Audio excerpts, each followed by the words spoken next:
Grand soir, dernière édition de la semaine. Mesdames, bonsoir, monsieur, bonsoir.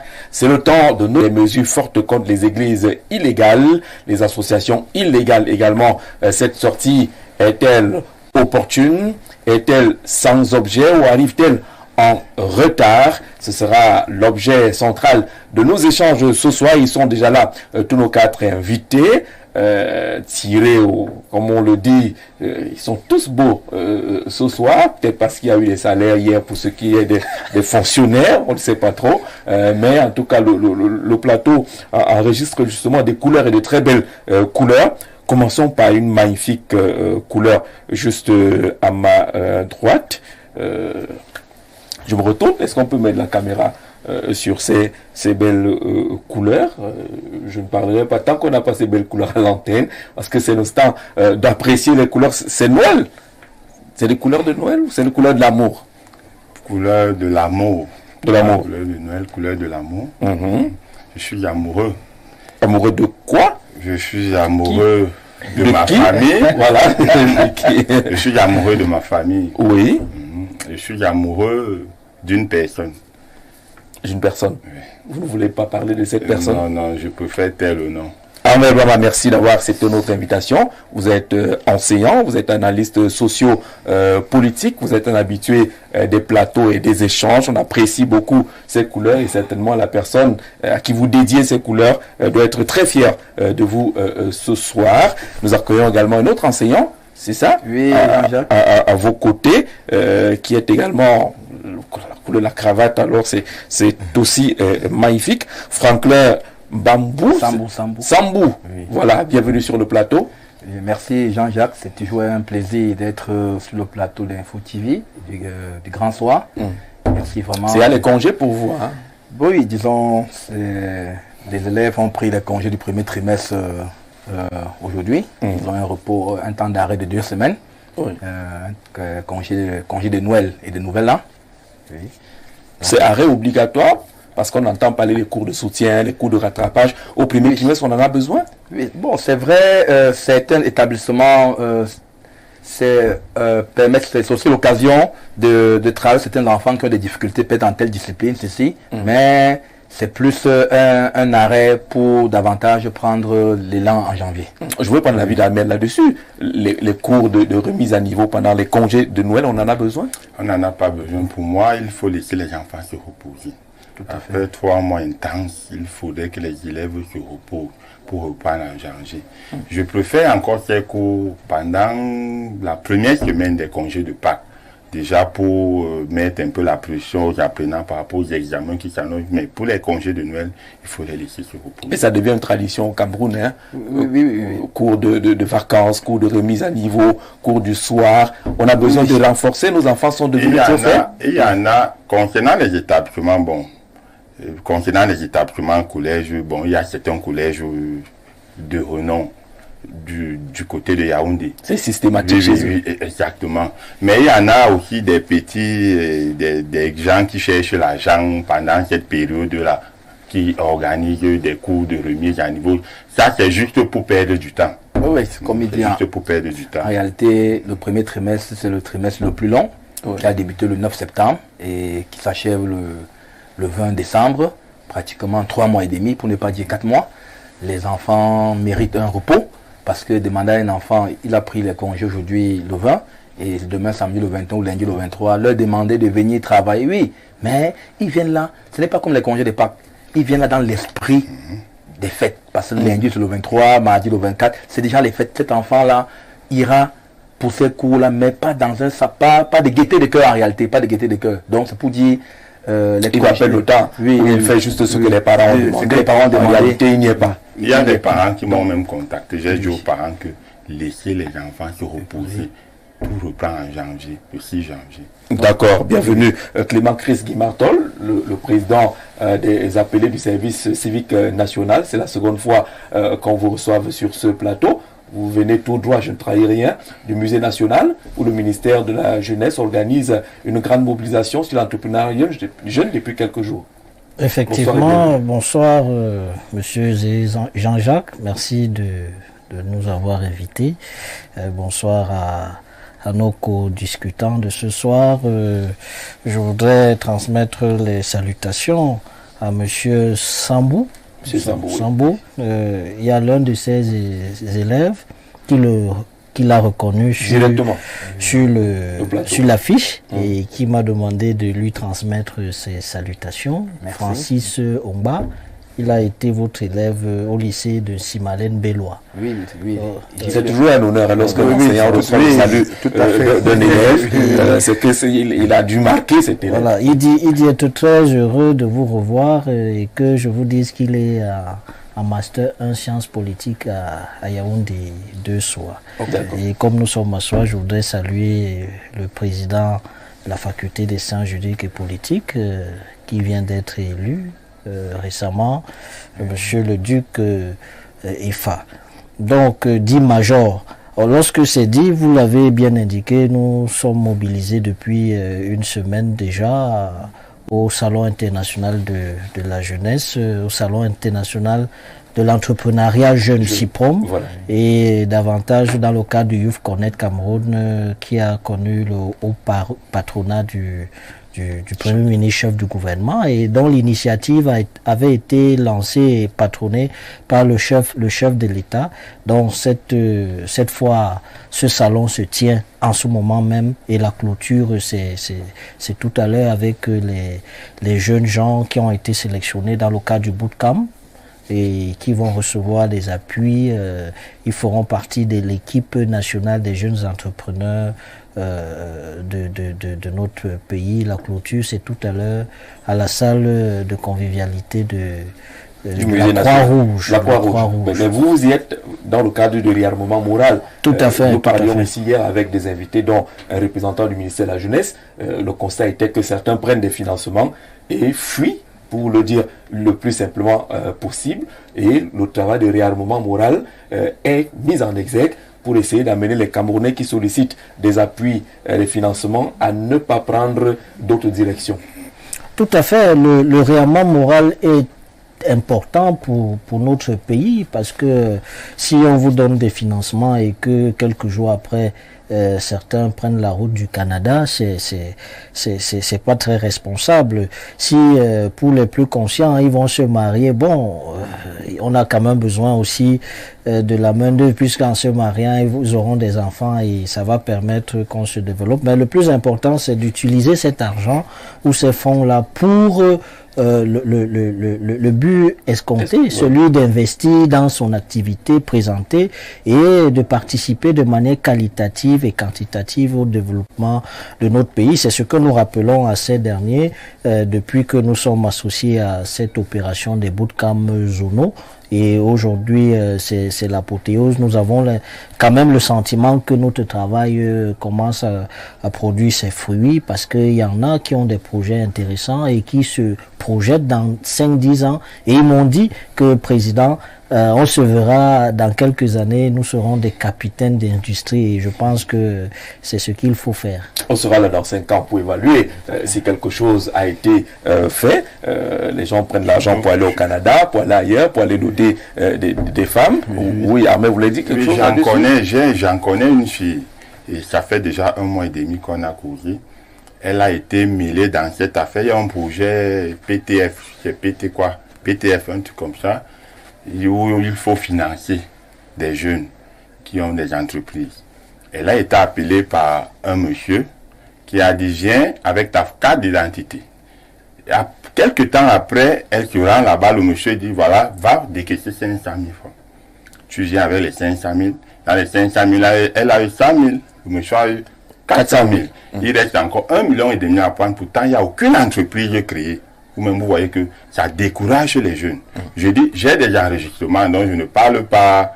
Il y a des témoignages. Exactement. Des témoignages de ces pratiques qu'il faut combattre. Le harcèlement moral ne concerne pas seulement le jeune qui vient solliciter, mais également ceux qui sont sur la chaîne de financement, qui vous proposent des montants sur le papier, mais après, vous partez retirer et vous remettez une bonne partie. Eux, ils s'engraissent. Et les entreprises ne peuvent pas être créées. Le financement aura pris une autre direction. Merci, Monsieur le Président, d'être avec nous sur le plateau. Le temps d'accueillir justement Simon Metsenge, qui est un visage très connu sur tous les médias pratiquement. Vous êtes devenu un véritable média trotteur. ça vous va? En fait, c'est le parti. C'est le parti qui est... Ah, le parti oui, c'est le parti qui est célèbre. Voilà. Nous sommes des ouvriers, donc nous travaillons dans ce sens-là. Moi, je suis très fier d'être à nouveau sur votre plateau. Et davantage, je suis fier que vous invitez des personnes que l'opinion doit toujours regarder, doit toujours voir. Des gens qui doivent nous aider à faire sortir ce pays, ou du moins à mener ce pays à l'émergence que nous voulons. Tenez par exemple, on parle du réarmement moral. Évidemment, c'est ce qu'il nous faut, surtout pour la jeunesse. Vous avez un pays qui est majoritairement jeune, où la majorité, 80% des personnes ont moins de 35 ans, sinon 35 ans en descendant. Donc c'est une population jeune. Et donc, on appelle ça comment? Une main d'œuvre abondante. Et maintenant, on se retrouve avec des projets que l'État met en place. De l'argent qu'on met en place. Je vous rappelle qu'en 24, vous créez une entreprise. Si c'est si c'est on appelle ça comment? Un établissement, je crois que c'est 43 000 francs CFA. Si c'est une salle de moins de 1 million de chiffres, on appelle ça comment? De capital social, c'est pratiquement 80 à 100 000 francs CFA. Alors, et donc, à partir de là, vous pouvez vous mouvoir. C'est de ça dont il est question. Et vous voyez donc que quand le MINJEC met en place, c'est-à-dire le chef de l'État met en place des moyens, c'est parce qu'aujourd'hui, notre avenir n'est pas dans le fonctionnariat. Notre avenir est dans l'entrepreneuriat. Ce pays est béni. Il est béni parce que vous avez un pays qui partage 2000 km avec le pays le plus peuplé d'Afrique. 240 millions d'habitants. Ça veut dire que tous les matins, pour faire manger les Nigérians, ils nous proposent pratiquement 10 milliards de dollars. Voilà l'argent. Eh bien, on ne peut pas se permettre de dire que on va quitter ici, on va aller au Canada, on va aller ainsi de suite. Ceux qui conseillent aux enfants cela, vraiment, n'ont rien compris. Vous envoyez des enfants en esclavage, quelque part, alors que vous avez des opportunités. Et pourquoi? Parce qu'il y a des politiciens véreux qui croient que le fait de dénigrer l'État, de dire tout, ainsi de suite, ils font quelque chose au président. Non. Nous faisons des choses, nous faisons de mauvaises choses à nos enfants. Moi, mon enfant aujourd'hui, le premier fait terminale, il est premier de sa classe. Ce que je lui dis, c'est que en étant premier, ce que tu dois chercher à faire, c'est d'être quelqu'un qui doit créer des entreprises pour les autres. D'accord. C'est de ça dont il est question. D'accord, c'est le discours qu'il faut passer. Passer ce discours et sortir des politiciennes où on raconte des choses à longueur de journée qui n'ont même pas de sens parfois. D'accord. Monsieur, il y a parmi les élèves un ou une qui n'a pas eu la chance d'aller retirer son bulletin aujourd'hui. Souvenez-vous de cette jeune fille de 15 ans, élève dans un lycée du côté de Fou, kidnappée et dont le corps a été retrouvé. Vous verrez la photo de la petite en question, Anna Cléra, c'est son nom, elle avait juste 15 ans, enlevée, les ravisseurs, enlevée le 4 décembre, les ravisseurs demandaient 600 000 francs CFA de rançon. Ils ont attendu juste quelques jours et la petite a été retrouvée morte. Bel avenir gâché ainsi, avec tous ces problèmes sécuritaires que nous connaissons au Cameroun, la montée de ces courants nouveaux, peut-être à travers les réseaux sociaux ou les films, des kidnappings, d'assassinats et autres, qui fauchent ainsi la vie des jeunes et même des personnes âgées. Président, lorsqu'on a une toute petite fille qui est ainsi assassinée, c'est quand même pas difficile seulement pour les parents. C'est même très difficile, d'abord pour les parents et pour nous autres, parce que on a l'impression que nous sommes retournés à l'état de nature, c'est-à-dire que où nous sommes en insécurité, parce que la petite histoire de cette affaire, on nous dit que ils avaient même déjà assassiné la petite fille. Le jour même de l'enlèvement. Le jour même de l'enlèvement. Donc ce qu'ils faisaient, c'était peut-être pour arrondir le butin. Parce que ce genre de réseau travaille dans les logiques liées sacrifice humain, crime rituel. Et notre pays commence à en être habitué. On a vu ça en 2013. Comme si c'était une bonne chose, malheureusement. On a vu ça en 2013. Les gens ont disparu à Mimboman. On nous a jamais clairement dit ce qui s'est passé.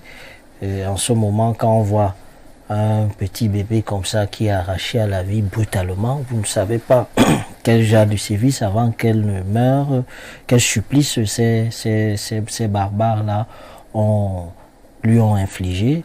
Nous condamnons fermement cela et nous adressons nos plus sincères condoléances. Vraiment, les mots nous manquent pour manifester à la famille notre solidarité. C'est difficile. Et maintenant, lorsqu'on l'a dit, nous interpellons les pouvoirs publics, puisque dans la logique du contrat social, où on met de côté on met à contribution notre liberté pour que ceux qui ont le pouvoir de gérer la cité puissent organiser cela, c'est pour justement se sentir en sécurité. Mais monsieur et Jean-Jacques, est-ce que vous vous sentez en sécurité depuis un moment à Yaoundé? C'est difficile. Chaque jour, quand un enfant rentre de l'école, on remercie le Seigneur. On remercie le Seigneur. Donc il faudrait une organisation vraiment locale et même globale pour pouvoir juguler cette affaire. On a des caméras qui filment Yaoundé. C'est pas seulement, ça ne devrait pas seulement être réservé pour les adversaires politiques de M. Metingue, mais que cela puisse participer à faire que les Camerounais se sentent en sécurité, se sentent protégés, que quelqu'un ne puisse pas enlever un enfant d'un fou et qu'on vous dise qu'on allait retrouver l'enfant à Oudia, assassiné et tout. On ne nous montre même pas les gens qui ont fait ça. Je ne sais pas quelle est la clause dans votre jargon de journaliste où on cache les gens qui sont en adéquation avec qui sont présumés innocents et on n'a pas le droit de montrer leur visage. Le contrat social, parce que dans des pays plus avancés, qu'on prend soit un exemple, notamment les États-Unis, nous voyons, lorsqu'il y a des gens qui sont recherchés, on plaque partout leur visage, puisque cette communication permet justement aussi à la population d'aider à traquer ces personnes. On a l'impression que ceux qui ont la responsabilité de notre sécurité ont des résultats à tête chercheuse, c'est-à-dire que le simple peuple ou le bas peuple, on s'en intéresse pas.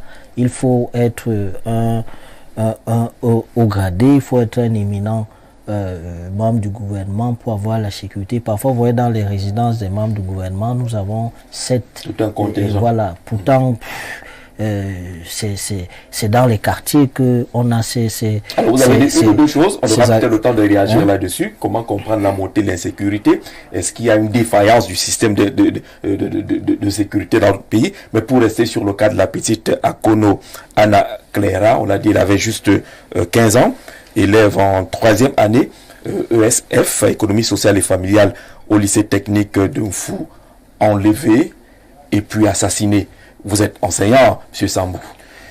Oui, déjà, c'est un préjudice moral, d'abord même pour ses camarades de classe.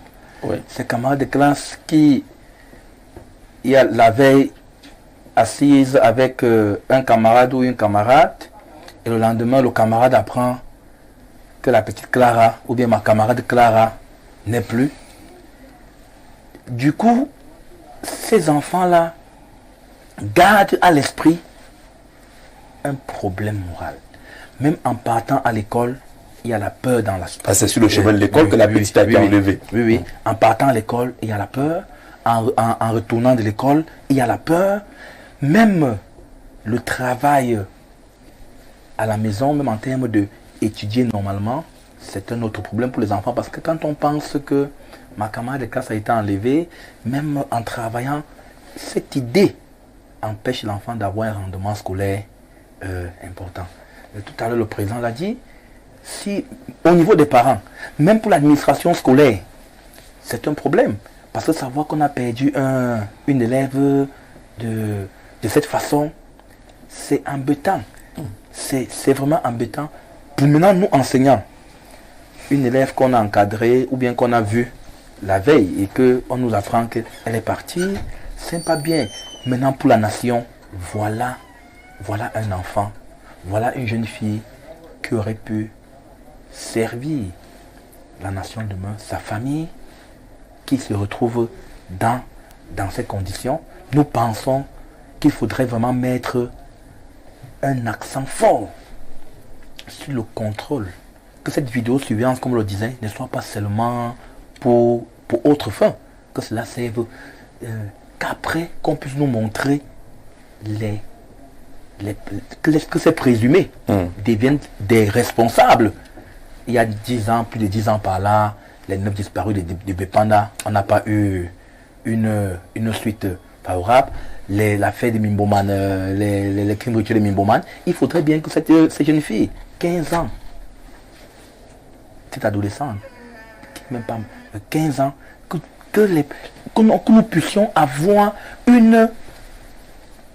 les raisons, les circonstances, tous ceux qui ont été impliqués, parce que s'il n'y a pas une solution aujourd'hui, ça sera une chaîne. Ça peut ne pas être un fou aujourd'hui. Demain, ça peut être Abitar et Oya. Après, ça peut être Balmayo. Ça peut se retrouver au nord. Parce que il faut comprendre les raisons pour lesquelles ils le font. Parce que si c'était vraiment l'enlèvement et qu'on demandait une rançon, peut-être on aurait tué, comme il a expliqué, on aurait tué la fille parce que la rançon n'est pas... la rançon n'est pas parvenue. Mais si... Et toutes les informations disent que c'était le même jour. Parce que lorsque le corps est retrouvé quelques jours après, c'était déjà en état de décomposition. Ça veut dire, selon les premiers éléments d'enquête, que c'est le même jour que la femme a été assassinée. Est-ce pour des crimes rituels? Est-ce pour autre chose? Toujours est-il que les cas d'enlèvement au Cameroun ces derniers temps, on peut faire la une de plusieurs journaux. Vous verrez que les enlèvements de jeunes filles particulièrement sont récurrents. Ces enlèvements-là, c'est quand même un genre nouveau d'insécurité qui se répand de plus en plus au Cameroun, Simon. Oui, c'est très regrettable. C'est regrettable de parler de cet acte odieux et criminel qui venait de s'abattre sur une famille qui certainement était en train de se préparer à passer les fêtes de fin d'année tranquillement. Je venais de dire cela dans mon propos liminaire. La jeunesse aujourd'hui, c'est même le socle de la pérennité d'un pays. Donc, s'attaquer à une jeune fille innocente, c'est s'attaquer effectivement à l'avenir de tout un pays. Et je crois que il faut exhorter nos services judiciaires à plus de fermeté face à ces actes odieux. Je rappelle que le Cameroun n'a pas aboli la peine de mort. Il faut qu'on en parle parce que les gens aujourd'hui croient qu'ils peuvent tout se permettre et évidemment aller se faire nourrir dans une prison du pays aux frais de l'État. Quand des gens arrivent à une certaine bestialité, je crois qu'il est aussi du devoir de l'État d'être un peu plus ferme et un peu plus clair. Je perds mon latin parce qu'en réalité, une petite fille de 15 ans, puis qu'est-ce que... Non, écoutez, moi je ne vais pas être dans la logique de toujours faire ce que les uns et les autres font. On est dans la logique d'incriminer l'État, ainsi de suite, ainsi de suite. Ce n'est pas un problème de l'État. C'est pas d'abord cela, ce n'est pas ça qui aujourd'hui devrait être notre premier, c'est d'être, de nous désolidariser. Il n'y a rien expliqué cela. Là, à ce niveau, les premiers responsables sont ceux-là qui ont commis cet acte odieux et ils doivent être sévèrement punis. De telle sorte que ça doit se faire parce que j'ai été très fier de ce que l'État du Cameroun a fait vis-à-vis de ces vulgaires criminels qui ont assassiné les enfants dans une salle de classe. Ils ont été fusillés sur la place publique. Parce que justement, l'État on ne peut plus continuer dans ce genre ça va dans tous les sens. Je crois qu'aujourd'hui, il faut arrêter d'être parfois, comment dire, je trouve un certain nombre de langages, on est toujours en train de dire l'État, non. À un moment donné, nous devons placer chacun devant ses responsabilités. Et là, face à cet acte odieux, ces gens doivent être rapidement retrouvés et être sévèrement punis. C'est ce qu'on peut dire et espérer. Peut-être aussi au niveau de la famille qui est inconsolable. Parce que si vous perdez un enfant de cet âge-là, c'est pratiquement... Je n'aimerais pas être à la place de cette famille. C'est un drame, c'est un véritable drame et donc, que cette famille. Vraiment, nous ne pouvons qu'adresser nos condoléances les plus sincères. On va écouter Ahmed là-dessus. Je sais que Clément Christ a envie de revenir parce que lui pense que l'État ne doit pas être dédouané dans cette affaire. Lorsqu'on parcourt un peu les réseaux sociaux, vous vous rendez compte que en dehors de la petite Cléra qui a trouvé la mort dans ces circonstances, vous avez une petite fille de 10 ans qui a été pendue, toujours dans des circonstances assez compliquées vers un fou là-bas. Vous avez 2 ou 3 autres cas qui sont listés dans les réseaux sociaux et qui sont intervenus ces cas-là ces derniers temps, ces derniers mois au Cameroun. Ça pourrait être inquiétant. Peut-être que ce qui s'est passé avec la petite Akono Cléra n'est pas un cas isolé. On devrait peut-être anticiper pour barrer la voie à un phénomène qui est en train d'arriver. Merci Jean-Jacques. Pour ma part, concernant cette tragédie, j'adresse d'abord mes sincères condoléances à la famille éprouvée. Et il faudrait réellement qu'on retrouve les coupables. Ces coupables doivent être retrouvés et traduits pour répondre de leurs actes. De l'autre côté, Jean-Jacques, j'interpelle également les parents. J'interpelle les parents parce que moi je dis toujours, il ne faudrait pas qu'on accuse toujours l'État. Qu'est-ce que les parents auraient pu faire? La petite fille a l'habitude d'aller à l'école, elle a 15 ans, elle peut déjà aller seule. Avec le téléphone. Quand vous lisez, vous voyez que la petite a le téléphone. Moi je déplore ces parents qui laissent les enfants venir avec le téléphone à l'école. Ce n'est pas bon. Je parle ici là et il y a des parents qui m'écoutent. En quoi est-ce que ce n'est pas bon?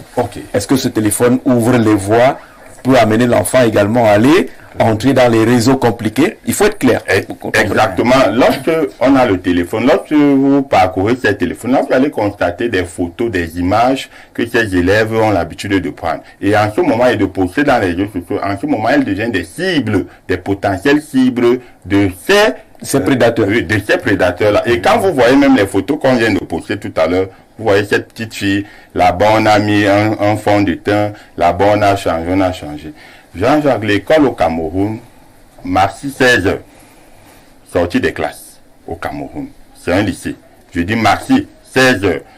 Bon, du lycée, je m'interroge, du lycée jusqu'à son domicile. Elle a été kidnappée en chemin. Première interrogation. Deuxième interrogation, quand vous regardez cette petite-là, Jean-Jacques, je vous dis, il est difficile, moi je le dis, il est difficile d'être kidnappé en chemin, c'est-à-dire vous êtes en train de rentrer en groupe et que des individus viennent là vous récupérer. Non, peut-être faut se questionner, cette petite à la sortie des classes, elle est allée où?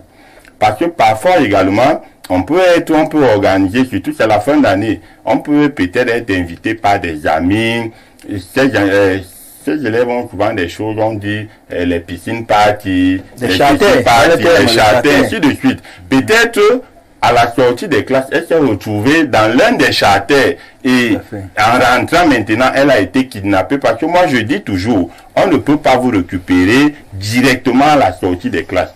C'est pourquoi j'interpelle les parents. Les parents doivent sensibiliser leurs enfants à la maison. Et c'est parce que tout parent qui abandonne, puisque moi j'ai lu Jean-Jacques, on dit, les parents étaient inquiets et ont appelé l'enfant par téléphone. Vous voyez que... Et c'est le kidnappeur qui a répondu. Et c'est le kidnappeur qui a répondu. Vous voyez que, généralement, ce n'est pas la première fois. Si vous partez peut-être regarder, vous allez constater que ce n'est pas la première fois que cette petite-là rentre tard. Ce n'est pas la première fois. Les parents nous comprenons que vous convoquez la responsabilité des parents, ne pas exposer en voulant chérir nos enfants, les exposer à travers téléphone et l'absence de surveillance. Exactement. Il y a même un enfant qui m'a répondu comme ça. J'ai confisqué un téléphone. L'enfant me dit, mon père va venir récupérer ça. Il a 2 mois, vous dit. Il m'a dit qu'il a 2 mois, vous dites. Vous-même, vous voyez un peu. Quand l'enfant te dit que le parent dit qu'il a 2 mois, vous voyez, Jean-Jacques, et demain après demain, lorsque cette petite fille se retrouvera dans cette situation-là, on dira que l'État a fait ceci. Non, la responsabilité des parents est en jeu. Mais je n'encourage pas l'acte qui a été posé, mais je dis, chacun doit prendre ses responsabilités. L'État a la responsabilité de veiller sur la population. Oui. Maintenant, le parent également a la responsabilité de mieux éduquer son enfant. Parce que je pense que si les parents avaient fait le boulot en amont, Jean-Jacques, je pense qu'on allait limiter. Ce n'est pas seulement le seul cas. Il y en a plusieurs. On a vu qu'il y a plusieurs cas de jeunes filles, la même tranche d'âge pratiquement, toujours, généralement portées disparues ou kidnappées. Jean-Jacques, je ne vous mens pas. Si vous faites même une analyse, vous allez constater que ce sont toujours des filles de 15 à 20 ans. Et ces filles ont toujours des téléphones. Et si vous entrez dans les comptes Instagram, Facebook, vous allez voir des images qu'elles publient. Vraiment, elles s'exposent totalement. Et moi, je dis, si réellement ce phénomène-là, les parents prennent vraiment leurs responsabilités, vous allez constater qu'on aura moins de cas. Et on est déjà en fin d'année. Les fêtes sont là. Vous allez entendre, d'ici janvier, début janvier, on va vous dire, on a retrouvé une fille violée, on a violé, on a assassiné, toujours à cause des sorties nocturnes, des charters de gauche à droite. Réellement, je convoque la responsabilité des parents et elle est partagée. Elle est partagée. L'État a 20%. Le reste... Seulement 20%? Oui, 20%. Moi, je préfère dire 20%. Dans cette affaire-là, c'est 20%. Le reste, ce sont les parents. D'accord, Clément. Sur cette affaire, l'État est en train d'être dédouané finalement.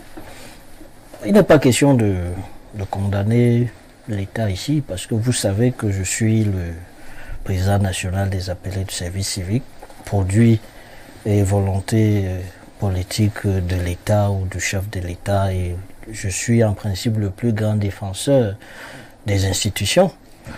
Mais je suis un peu gêné du confort de certains sur ce plateau face à cette situation où on veut justifier le fait que la petite soit morte du fait de son... c'est pas très bien et c'est même pas mais c'est une analyse. C'est une analyse. Oui, mais c'est une analyse. C'est une analyse qui peut se comprendre. Mais je voudrais dire que lorsque Monsieur Metingue indiquait bien qu'il faudrait que les gens prennent leurs responsabilités, l'État est le premier responsable, c'est-à-dire de la sécurité des citoyens. Le premier responsable. Pour le moment, on ne sous-traite pas. C'est un domaine où on ne sous-traite pas. C'est l'État qui, ça fait partie de ses missions régaliennes. Voilà. La sécurité, l'aménagement du territoire, l'économie, la diplomatie, la défense. Donc, sur ce point de vue, l'État doit prendre des dispositions, parce que quand on parle d'État, je ne parle pas de l'ordre gouvernant, mais l'État, c'est nous tous, il faut le savoir. C'est-à-dire l'État, nous composons tous l'État. Donc c'est de notre responsabilité, chacun en ce qui le concerne, pour que ce genre de choses n'arrive pas. Maintenant, donc, il y a ceux à qui on a délégué la responsabilité de notre vie au quotidien, qu'est l'ordre gouvernant, l'administration, le pouvoir politique et autres, qui ont des moyens au travers de ces appareils répressifs que sont la gendarmerie, la police, les tribunaux et autres. Et je souscris beaucoup à ce que M. Metingue a indiqué ici, que la peine de mort existe. Parce que quand vous voyez ce cas, mais l'enseignant parle de téléphone, mais l'enfant de 5 ans qu'on a violé avait un téléphone à Douala, qui a été violé à 52 ans. Ceux qui ont moins de 10 ans, qui sont violés, tués et tout ça, est-ce que ceux-ci ont des téléphones? Non. C'est parce que les gens pensent... que les jeunes filles de la tranche d'âge 15, 20, 25 ans sont régulièrement portées disparues. Vous vous souvenez, la une du journal direct, c'est pas direct info, les foies chauds de Delors, Majdan Kamse Kamwe, ces derniers temps, vous propose des sujets toujours de disparition de jeunes filles ou d'enlèvement de jeunes filles. Oui. Et les photos souvent reprises sont assez subjectives. Moi, je voudrais généraliser pour trouver une solution générale pour régler le problème. Parce que ça, c'est un prétexte pour poser la problématique de de ces enlèvements récurrents, du sentiment d'insécurité qui naît. Et c'est là que nous convoquons donc la responsabilité de l'État. C'est-à-dire que, vous voyez, il y a des gens qui violent là, mais c'est des repris de justice. Mais comment ces gens vont y ressortir? C'est-à-dire qu'il faudrait poser des actes de sensibilisation à long terme. C'est-à-dire qu'on on condamne quelqu'un à mort et tout le monde, la publicité de cela est faite pour sensibiliser les uns aux autres. Puisque les gars sortent, à peine ils sont sortis il y a 2 mois, ils commettent déjà des braquages. Ils vont se reposer à Kodengui. Et c'est davantage nous qui payons leur séjour loisible là-bas. Pourtant, ils nous causent du préjudice. Et je me suis même souvent posé la question, pourquoi ces gens-là, on ne les met pas dans les champs de patates pour travailler, produire. C'est la main d'œuvre gratuite. Comme ça que l'État, le ministre de la Justice, garde des Sceaux, devrait... les peines alternatives qu'il avait vantées. Oui. Non, pas les peines alternatives. Pas les peines alternatives. C'est-à-dire qu'il y a des gens qui sont couchés là-bas, ils consomment allègrement le cuir et tout ça, comme on dit trivialement, la drogue, le tas et tout. Mais quand ils sortent là, ils viennent agresser les gens. On devrait mettre ces gros bras à contribution là pour nous faire avoir des grands champs de cacao, de patates et tout, pour nous faire importer les choses. C'est-à-dire que la fermeté vis-à-vis des loupards nous souhaitons qu'il y ait la fermeté et qu'il y ait un message clair. C'est-à-dire que l'État doit frapper. Que quand tu sors là, on te dit que bon, on te réintègre dans la société, tu vas poser les mêmes travers, on prend une solution finale pour ne plus gêner les gens. Parce que la plupart de ceux-là qui posent ces actes-là, ce sont des personnes qui ont été déjà condamnées plusieurs fois et qui sont devenus des entrepreneurs du crime. D'accord. Bonsoir à vous. Monsieur Metsengue connaît la différence entre le gouvernement et l'État, c'est un point d'interrogation. C'est le gouvernement RDPC qui est à la manœuvre à travers l'exécutif et donc responsable de la sécurité des personnes et des biens. C'est Zigli qui nous envoie ce message. Peut-être qu'il ne nous a pas bien compris. Oui, en fait, je crois qu'il ne m'a pas bien compris. Il a trop bien compris. Il ne m'a pas bien compris, ou alors... Il a compris. Je vais dire quand même qu'il faut que les uns et les autres... C'est pour ça que je souhaite toujours que, le président le dit toujours, à menace globale, riposte globale. Oui. C'est-à-dire que dès qu'on commence face à un sujet à vouloir disséquer le statut de défense, parce que nous avons souscrit à une défense populaire où le peuple est la base et les institutions spécialisées de défense et de sécurité sont des manœuvres spécialisées. Je voudrais dire que il y a en 2015, pour que vous compreniez un peu la mentalité de nos forces de défense et de sécurité, surtout de sécurité. En 2015, il y a un inspecteur de police de 3e grade, il était inspecteur de police principal avec 3 étoiles blanches, qui avait levé la garde le matin et il rentrait chez lui. Aux abords du marché de Moura, il a été face à une jeune fille qui était bourrée d'explosifs. Elle allait vers le marché. Cet inspecteur de police principal a compris que son jour sa mort était arrivée. Et il s'est sacrifié, c'est-à-dire en prenant cet enfant, sortant du marché avec son explosé à 2. C'est pour dire que l'État ne peut pas être complaisant face à la sécurité des biens et des personnes. Maintenant, l'État ne peut pas faire ce travail seul. Je crois qu'il y a parfois des personnes qui on parle souvent de trucs de surveillance ou de comité de vigilance. Comité de vigilance et autres. Je crois qu'à un moment donné, il faut voir dans quelle mesure formaliser ces comités de vigilance et autres qui vont davantage apporter un soutien constant aux forces de sécurité. Et justement, dans le cadre de la décentralisation, il y a la police municipale qui peut aussi élargir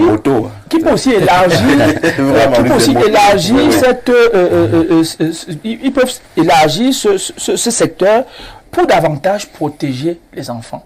Mais je crois que davantage, comme l'enseignant l'a dit, il ne faut pas négliger cela. Bon, peut-être que en ce moment, on ne peut pas titiller la famille qui est affligée, mais il faut reconnaître aujourd'hui que quand l'État demande que les élèves n'aillent pas avec les téléphones à l'école, ou du moins ne tuent pas les téléphones.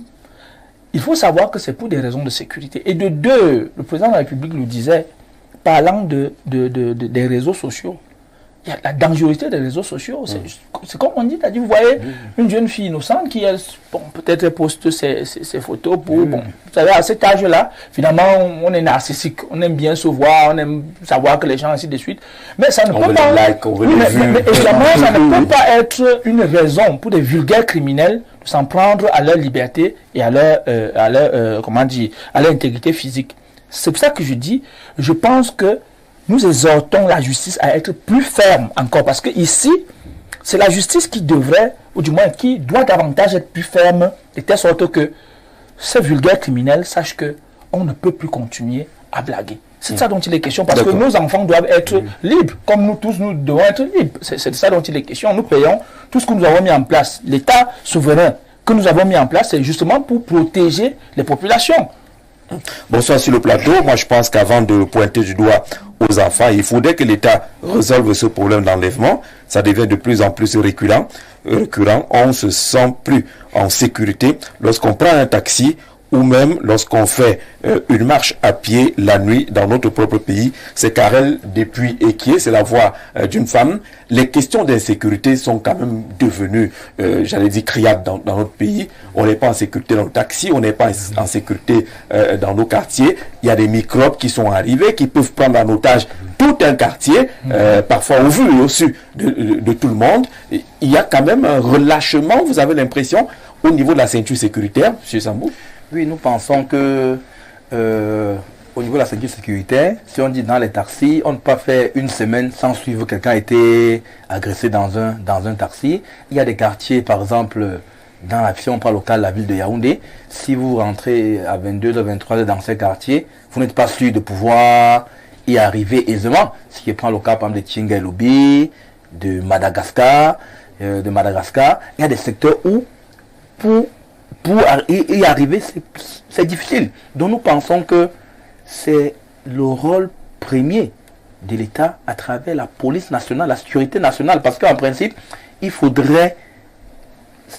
On ne peut pas avoir un policier pour chaque... Ce n'est pas possible. Pour chaque citoyen-là, c'est impossible. Ce n'est pas possible. Mais il faut renforcer les mesures de sécurité. Encore en cette période de fête de fin d'année, c'est vrai qu'il y a quelques jours, il y a eu la conférence des gouverneurs. L'accent a été mis sur la sécurité. L'accent a été mis sur... C'est traditionnel, ça aussi. Oui, c'est traditionnel. Donc, il faudrait vraiment que davantage, que les gens se sentent bien. Parce que même dans les marchés, même dans les marchés, parce que nous sommes en période des fêtes de fin d'année, dans un marché, vous allez arriver, vous allez comprendre que quelqu'un a été agressé, on a pris le téléphone, on a pris la ménagère qui allait pour se ravitailler, Donc nous pensons que la ceinture sécuritaire doit davantage être renforcée.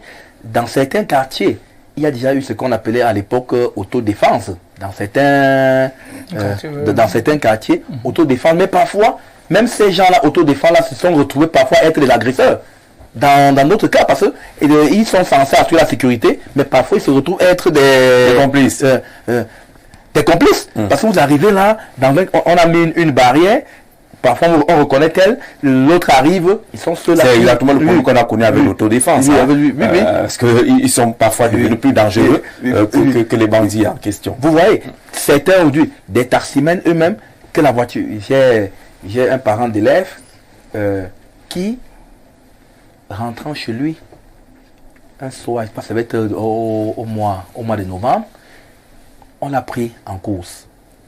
Une offre apparemment alléchante. On lui dit 10 000 pour la zone Simencam. Vous voyez Simencam qui est vers Afanayo là. Sur la route de Douala. Oui, sur la route de Douala. Oui. On l'a pris là. Et quittant de Loncac. De Loncac pour Afanayo. On a 10 000 pour une course, il est parti. Arrivé là-bas, non seulement on l'a agressé, il a été torturé. On a pris la voiture.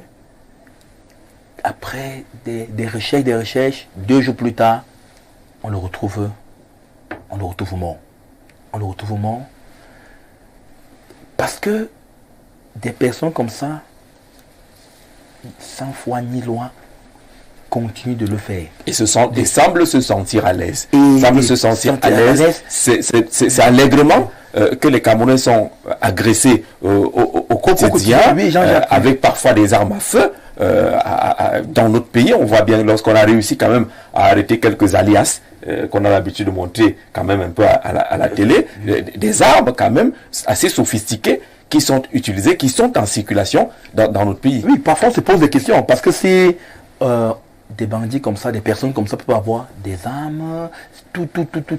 Ça veut dire que quelque part, il y a une fissuration. Il y a un problème. Parce que si dans un taxi, on vous sort on sort l'arme, dans un quartier, on sort l'arme, dans un marché, on sort l'arme, ça veut dire quelque part, il y a problème. Et comme on disait tantôt, ce bonhomme-là, parfois on l'arrête.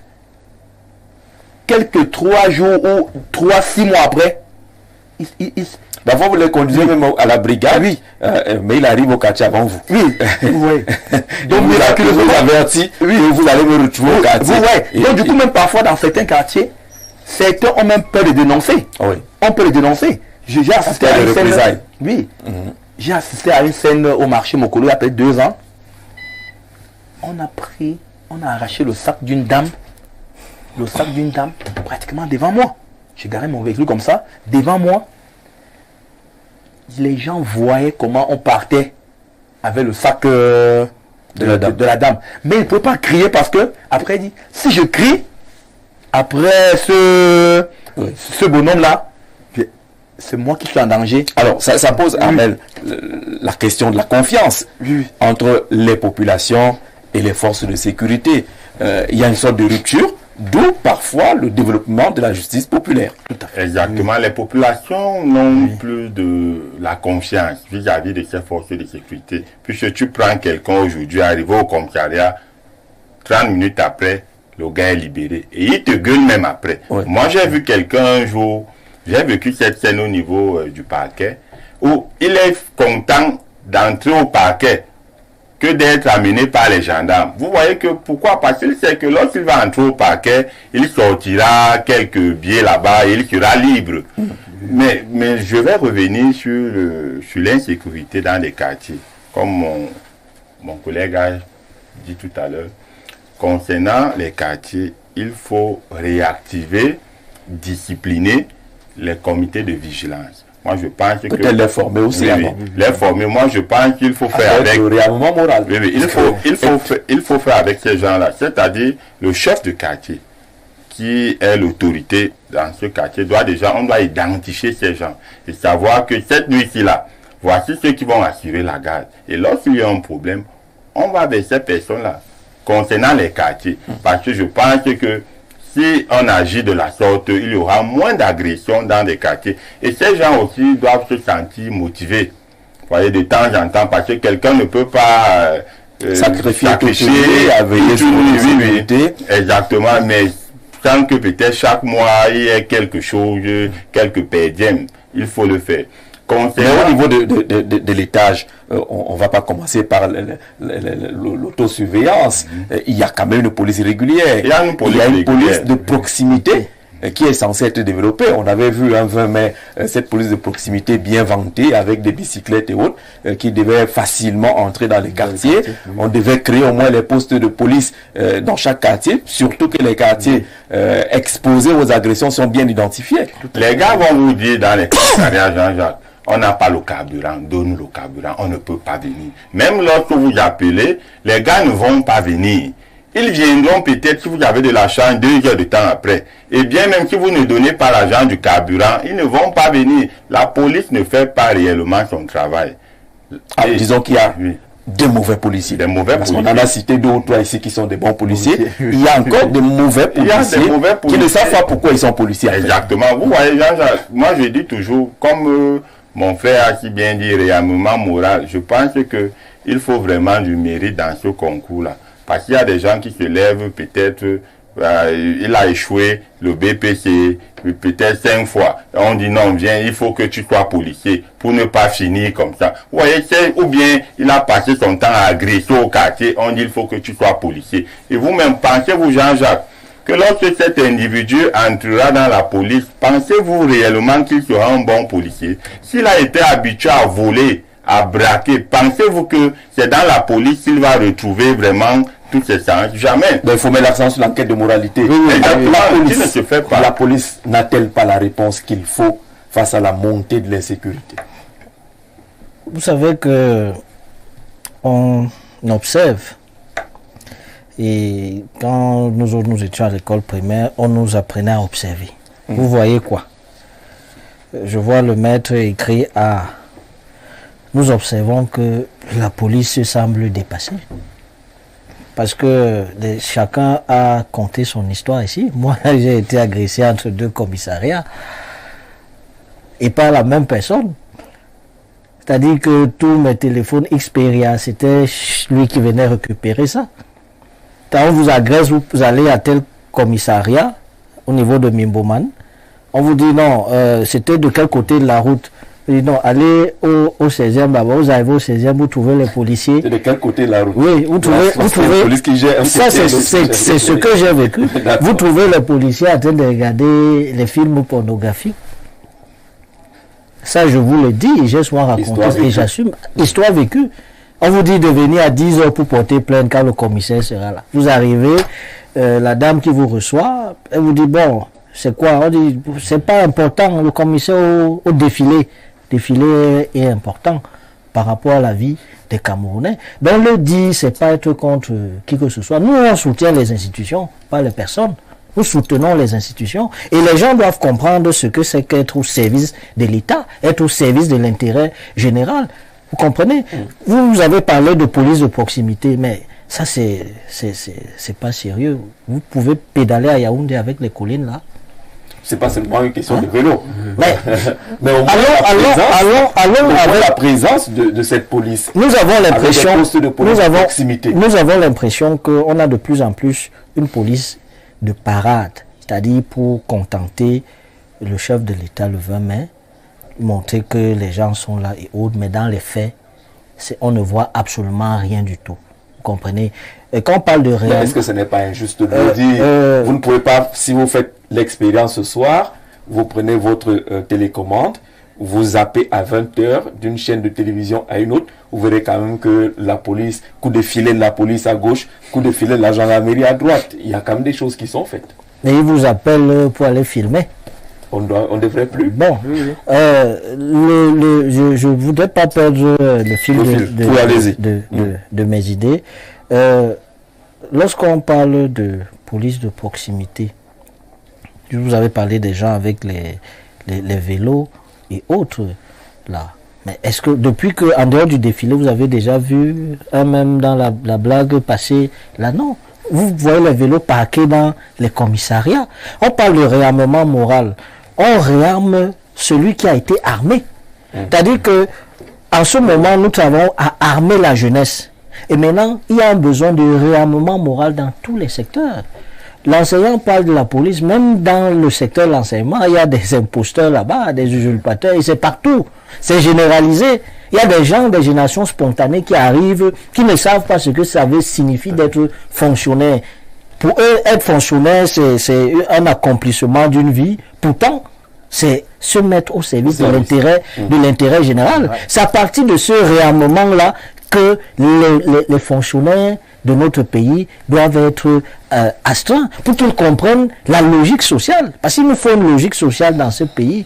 On manque de logique sociale où chacun improvise comme ça, chacun fait ce qu'il pense qu'il peut faire et on évolue comme ça. C'est un problème qui est généralisé. Oui. Et quand nous convoquons la responsabilité de l'État, malheureusement, où nous constatons que c'est le politique dans notre pays qui fait bouger les choses. Il faudrait que le politique fasse bouger les choses. Et pour chuter, quand vous parlez aujourd'hui de la police et autres, le peuple a l'impression que ces gens ne sont au service des autres.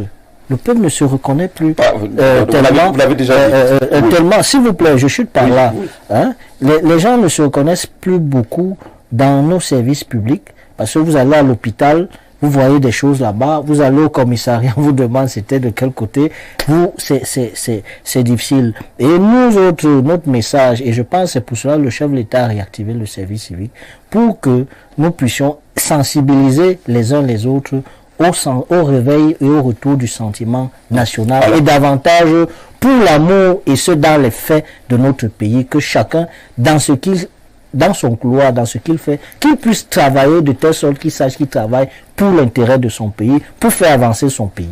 D'accord. Simon, lorsqu'on écoute les uns les autres, on a l'impression qu'il y a un abandon des responsabilités, des missions de l'État, que le peuple est à la débrouillardise. Ce serait une grosse erreur de le dire.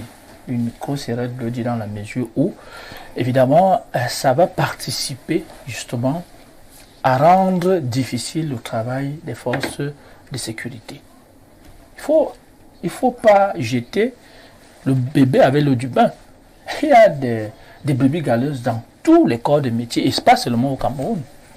Le niveau d'insécurité dans les villes américaines peut être tout autant, sinon peut-être plus, que ce qui se passe dans certaines villes camerounaises. Ça veut dire que les problèmes de sécurité sont des problèmes que tous les États rencontrent.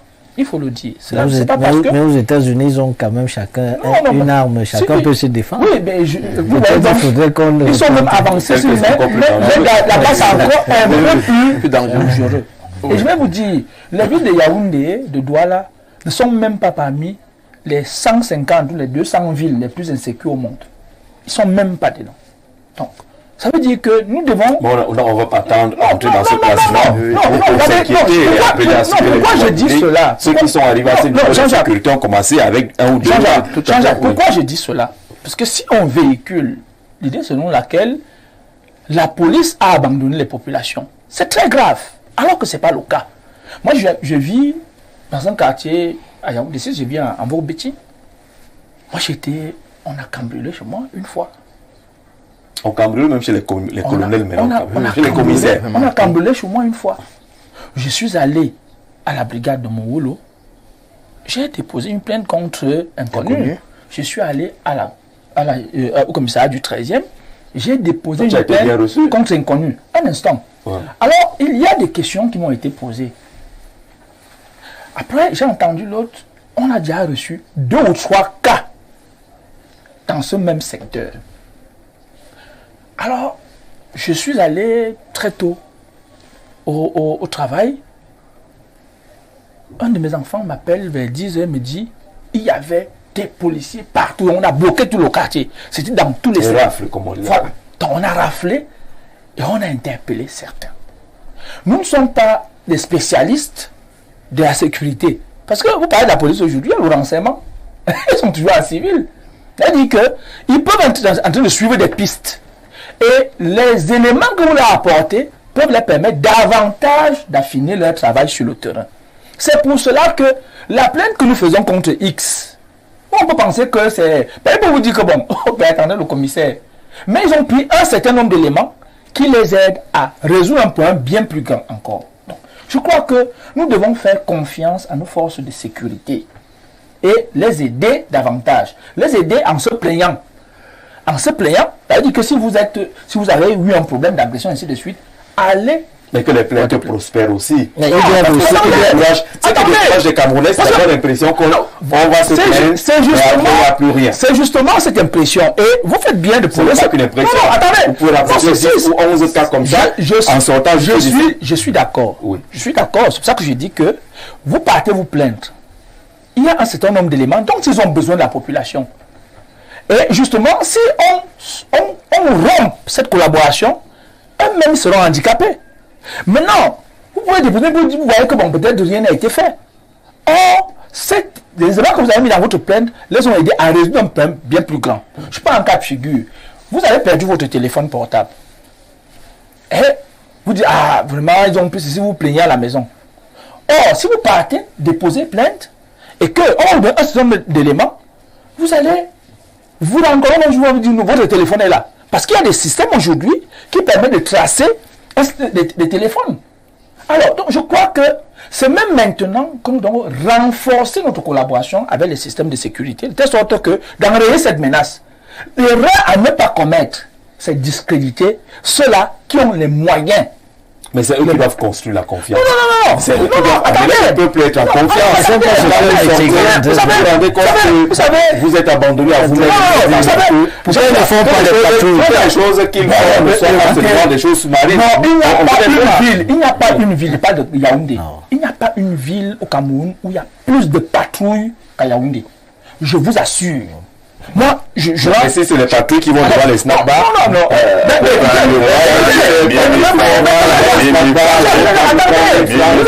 avez l'impression, c'est ça que moi je dis que on entre dans les maisons, des choses. Peut-être parce que avant ça marchait quand même. Les rafles étaient efficaces. Non, les rafles sont toujours là. J'ai dit les rafles sont toujours là. Moi, je sous-marines. Moi, je parle par exemple de votre métier. Et ça ne date pas de. Je dis bien que l'erreur que nous ne devons pas commettre. Parce qu'aujourd'hui, lorsque vous avez un problème dans votre quartier, allez vous plaindre. D'accord. Et vous allez fournir des éléments, vous ne savez pas, vous allez fournir des éléments qui vont aider davantage les forces de sécurité à résoudre un problème de sécurité. Dans le gros métier dont vous parlez là, monsieur, le gros métier vous parlez là, à côté du commissariat 13e. Ouais. Il y a quelque temps, je revenais d'une veillée. C'est une veillée, ça. Oui, d'une veillée aux environs de 22h40. J'ai eu un problème de chauffage sur le véhicule. J'ai garé, cherchant de l'eau pour mettre là. Il y a un jeune homme d'en moyenne 22-23 ans qui m'a approché, grand, de l'aide. J'ai dit volontiers, il est venu là, dans l'esprit. Je voulais rabattre un peu le véhicule sur le côté. Il est venu. Maintenant, quand je sors, je veux tirer le capot. Le capot. Le capot, il était là. Tout d'un coup, il met seulement le couteau seulement sur moi. Tout d'un coup, il dit, à moins de 200 mètres du commissariat. Moins de 200 mètres du commissariat 13e. Il dit, moins de 200 mètres. Il a mis le couteau. Il m'a pris le téléphone, tout ce qu'il y avait sur moi, comme argent. Alors, ce qu'on retient, c'est qu'il y a quand même beaucoup de cas d'agression. Les populations vivent la peur dans le ventre.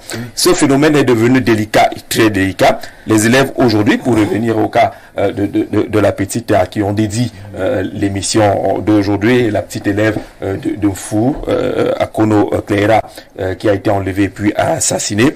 Les élèves aujourd'hui, bref, nous les jeunes, en général, avons perdu de repères et la facilité nous conduit au drame.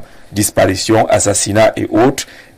Pourquoi? Car on se trouve à des endroits pas propices, mus par la trajectoire détournée, au lieu de rentrer directement après les cours à la maison ou se retrouver dans des endroits sombres entre amis, charters et autres. Les parents ont leurs responsabilités, certes, mais nous les jeunes aujourd'hui, même le respect envers nos parents, il y a un bémol. Vous n'avez qu'à voir le comportement de ces derniers envers les aînés. C'est le financier hongrois Jean-Jacques. Bravo d'avoir donné un sens plus élevé encore plus à cette émission. Merci Jean-Jacques, c'est un homonyme qui nous écrit, qui parle de ce phénomène qui est devenu, pour retrouver ce que Abel disait tout à l'heure, que les jeunes s'exposent à travers certains gadgets et certains comportements. Bonsoir, cette scène s'est passée en Fou. La petite fille a été invitée par sa camarade de classe du lycée à une fête, abandonnant, sortant le matin, qu'elle partait à l'école, alors qu'elle partait à l'invitation de sa camarade. Et c'est sa camarade de classe qui a monté le coup. Heureusement, on nous fait comprendre que sa camarade a été arrêtée et certains complices aussi sont mis aux arrêts. C'est Sylvestre qui nous écrit depuis un Fou pour dire qu'il y a nos comportements qui nous exposent, qui exposent nos enfants. C'est peut-être le cas. Là aujourd'hui, il y a des amitiés de plus en plus dangereuses. Quoique on peut encore convoquer la vigilance des parents. Certains comportements des amis de nos enfants doivent attirer notre attention. Certaines pratiques qui se développent doivent attirer l'attention. J'espère que si le témoignage de Sylvestre est crédible, puisque ça vient d'un Fou, qu'on peut comprendre comment la question est bien large, qui parle de la responsabilité des parents, on l'a dit ici, mais également de nos enfants, qui profitent de nos laxismes, qui profitent de ce qu'on met à leur disposition, qui profitent du genre de télévision ou des réseaux sociaux qu'ils qu'il faut réguler, les réseaux sociaux. Ça revient à la responsabilité. En Chine, vous ne pouvez pas avoir accès à n'importe quel réseau social. Ce n'est pas possible. En fait, 15 ans fait quoi sur les réseaux sociaux? Vraiment, oui. Les réseaux sociaux devraient être régulés dans ce pays. Ça, c'est au moins la responsabilité de l'État, puisque l'État a tout le monopole. L'État, même la raison d'être de l'État, c'est parce qu'il a le monopole. Il peut imposer ce monopole-là et réguler un certain nombre de choses pour discipliner les uns et les autres. Je voudrais chuter en disant que nous ne sommes pas ici pour discréditer l'État, ce n'est pas possible, sinon ce serait nous-mêmes. Nous sommes ici pour attirer l'attention de l'État, nous plaindre sans forcément aller rédiger une plainte, mais nous plaindre ici pour que l'État, qui a les moyens de résoudre nos problèmes, là, le résolve, puisque nous croyons à l'État, l'État c'est nous. L'État, c'est nous. Bonsoir, ce problème de sécurité ou d'insécurité persiste parce que l'État ignore toujours ces quartiers dangereux. Il y a des quartiers reconnus dangereux depuis de longues années, mais toujours dans l'insécurité. Aujourd'hui, dit ce message-là, puisqu'on peut identifier les quartiers considérés comme dangereux, vous verrez que dans ces quartiers, même l'éclairage public, il n'y en a pas. Vraiment, le premier élément qui puisse nous garantir la sécurité lorsqu'on sort la nuit, c'est au moins d'avoir cet éclairage public-là. Il y en a plus. Un peu partout. Bonsoir.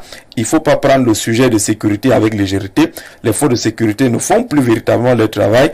Monsieur Simon veut protéger ses agents, mais il est clair que même quand on se plaint, rien n'est fait. Les Camerounais disent que tu es dans le monde idéal, que dans les faits, c'est un peu compliqué. Je pense que c'est ce qu'on voulait, restaurer au moins la confiance entre les forces de l'ordre et la population. Et là, c'est ceux-là qui doivent montrer qu'ils ne sont pas comme on le dit là. En 10 secondes, Jean-Jacques, dans certains de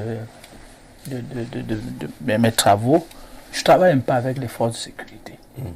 Je puis vous dire que c'est même quand il y a un problème comme celui-là, qu'il faut même encourager davantage cette collaboration entre les populations qui, elles, ont l'information et les forces de sécurité qui cherchent cette information-là. Si ce que le téléspectateur dit, vous allez vous rendre compte que c'est les forces de sécurité qui essaient de mettre les éléments ensemble, qui ont cette technicité pour pouvoir dégager ces imposteurs du crime. Je crois que, et c'est pour cela que nous devons faire la part des choses. Nous ne sommes pas spécialistes. C'est un peu, vous êtes spécialiste du traitement de l'information. Moi, je peux être au quartier, je dis, mais Jean-Jacques, alors que dans votre métier, vous savez très bien ce que vous êtes en train de faire. Je crois qu'aujourd'hui, plus que jamais, parce que les menaces asymétriques et autres sont en train de gagner du terrain, c'est maintenant que nous devons davantage renforcer cette collaboration, cette complicité même. Tout à fait. Avec les forces de sécurité et de défense, si nous voulons être tous en sécurité. D'accord. Chacun a dans son rôle à jouer. Vous avez compris que même nos réseaux de téléphone qui dérangent sont un problème. Parce que quand vous l'appelez, vous ne pouvez pas appeler. Le réseau est perturbé. C'est un problème de sécurité. Lorsqu'il n'y a pas l'éclairage partout et que le délestage devient traditionnel, c'est dans ces délestages-là que les uns et les autres profitent pour poser des actes. Lorsque vous avez des poubelles qui ne sont pas enlevées, derrière chaque poubelle se cache un malfrat. Si on veut comprendre la chaîne de sécurité, c'est que même là derrière, il y a, lorsque vous laissez les bas se multiplier, se créer, ne pas respecter les heures d'ouverture ou de fermeture, vous construisez le décor de l'insécurité. L'État, certes, mais vous voyez que la chaîne, elle est longue, chacun a un niveau de responsabilité là-dedans. Et si tout le monde essaye de faire bien son travail, vous verrez que on réussira à neutraliser justement cette chaîne d'insécurité. On prend une respiration et puis on aborde la question centrale. Or, elle arrive en retard, compte tenu justement du développement des églises, parfois non contrôlées dans notre pays, président. L'État qui régule la vie en société prend souvent son temps pour prendre des décisions. C'est pour dire que une décision qui vient de l'État ne peut pas être sans objet. On peut peut-être constater qu'elle arrive un peu en retard. peut-être parce qu'il fallait s'entourer de tous les éléments pour la prise de décision, puisque c'est un processus en ce qui concerne les associations. Vous savez qu'il y a une actualité qui bat son plein actuellement avec le REDAC et tous ces échanges épistolaires avec l'autorité de l'État incarnée par le préfet du Vaury, au lendemain donc de la fermeture de leur siège, parce que l'État a eu des informations sur un certain financement qui semble douteux. Donc, de ce point de vue, la perspective dans laquelle le ministre de l'administration territoriale s'inscrit vise justement à voir clair, lui-même l'a indiqué, et il ne faut pas perdre de vue, quand on pousse plus loin la réflexion, que nous sommes à la veille des échéances, c'est-à-dire du grand soir, du grand soir qui est le bilan de 7 ans. Il y aura donc les élections, et comme nous savons que les organisations non gouvernementales qui reçoivent des financements, parfois des personnes qui ne sont pas toujours nos amis, peuvent donc instrumentaliser un certain nombre de choses pour créer le désordre et le chaos. L'État doit donc prévenir cela, anticiper et encadrer ce secteur-là. Donc nous pensons que la perspective du ministre de l'administration territoriale s'inscrit dans le bon ordre des choses, et il est important que ces gens soient clairs, qu'ils présentent clairement comment les choses se passent, et qu'on nettoie un peu cet environnement-là, qu'on n'ait pas des gens qui vont à chaque fois nous parler des LGBT, des droits de pareilles curiosités, nous parler d'autres choses qui sont en adéquation et en antipode avec nos habitus, avec notre loi, avec notre constitution. Donc, pour ce qui est des associations douteuses au financement bizarre, le MINAT est effectivement dans son rôle, donc nous postulons pour cela. Maintenant, pour les églises, vous savez que les églises également sont des associations, mais des associations religieuses. En sciences politiques, on parle des appareils idéologiques de l'État. Bon, maintenant, lorsqu'il faut les fermer, peut-être également certaines églises travaillent en intelligence avec des choses qui viennent de loin pour s'aimer le trouble dans notre pays. Mais nous pensons qu'avec les affaires des églises, c'est un peu plus délicat. C'est un peu plus délicat parce que le processus même de légalisation des églises, c'est au niveau de la présidence de la République. C'est le chef de l'État qui autorise le fonctionnement de ces églises. La plupart des églises fonctionnent sous le prisme de la tolérance administrative. On a même des hauts fonctionnaires de notre pays qui ont des églises qui sont dans la même situation de tolérance administrative. Comment l'affaire va se passer? Nous pensons que c'est un peu délicat parce que l'église est un lieu où on se réunit, on prie, et ces églises-là prient longuement pour le Cameroun, apaise les tensions. Le président est convaincu que ces églises a pris pour le Cameroun. Apaise les tensions parce que lorsque vous allez à l'église, on vous dit de ne pas voler, de ne pas tuer, de ne pas détourner. C'est le classique,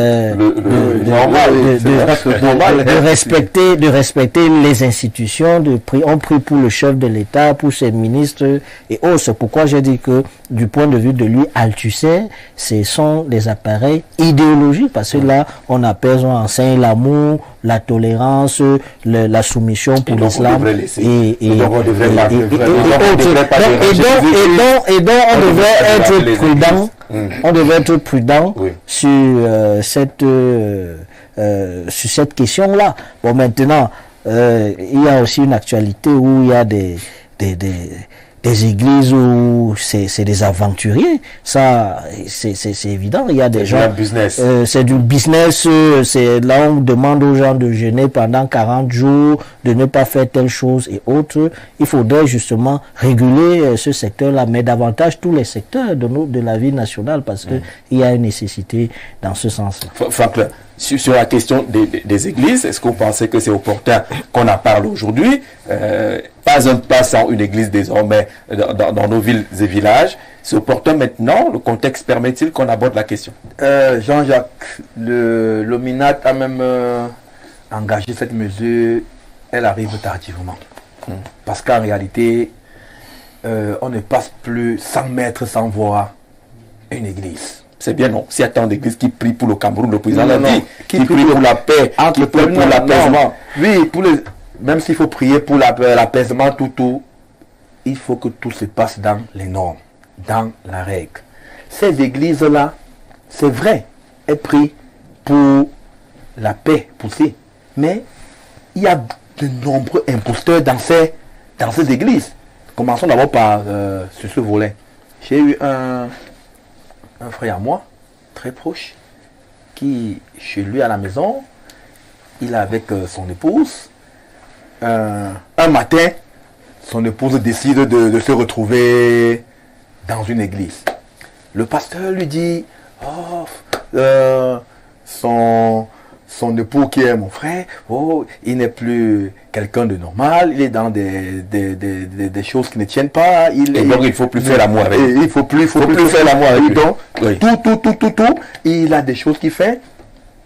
Un soir, ce monsieur, aux environs de 21h30, 22h, il a acheté le remède des souris. Parce qu'il y a les souris à la maison, il y a le remède des souris, il est en train de mettre les remèdes de souris. L'épouse lui dit, voilà ce que le pasteur m'a dit, qu'il utilise des gris-gris, c'est avec ça qu'il a cette force, avec ça qu'il... Il dit que voici le remède des souris. Le mariage qui se gâte. Voilà, le mariage se gâte à cause d'un pasteur.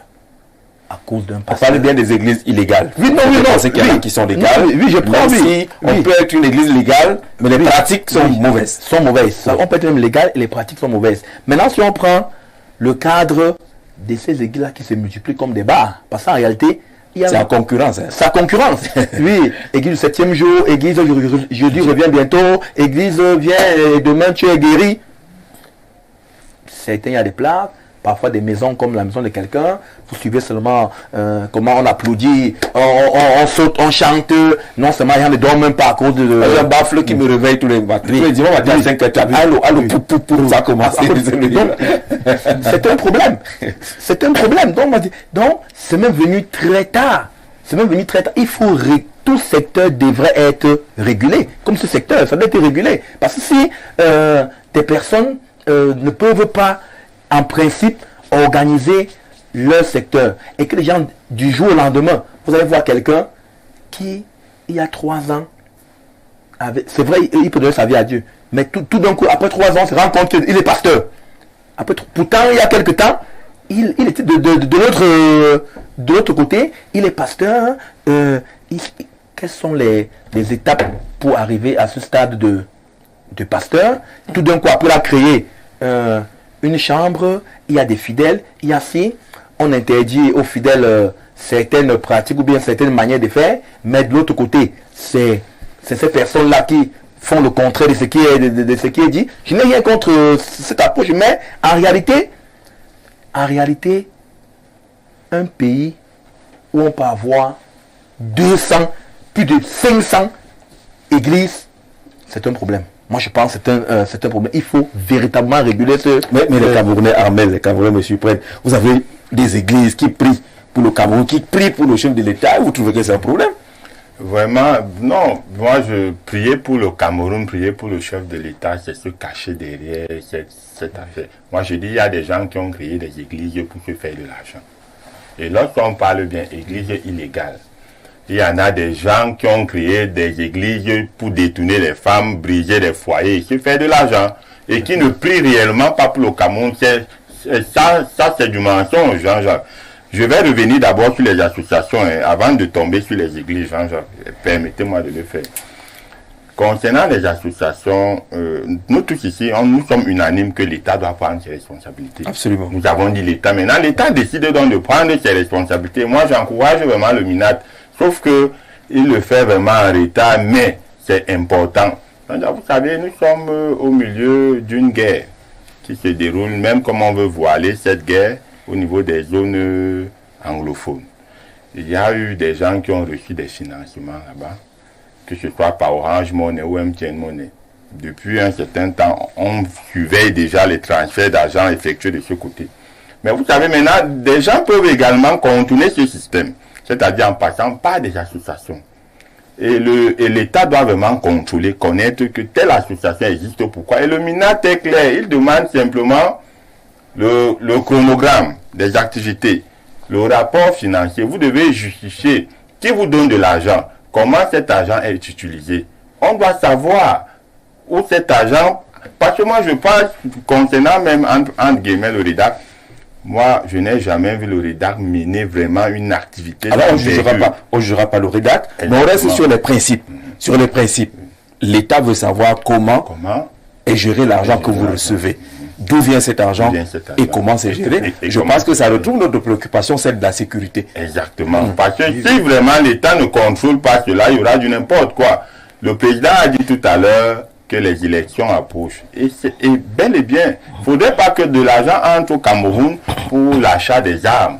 De l'argent entre au Cameroun pour déstabiliser le Cameroun. Donc on doit savoir. Et je pense que le MINAT, l'État est dans son rôle.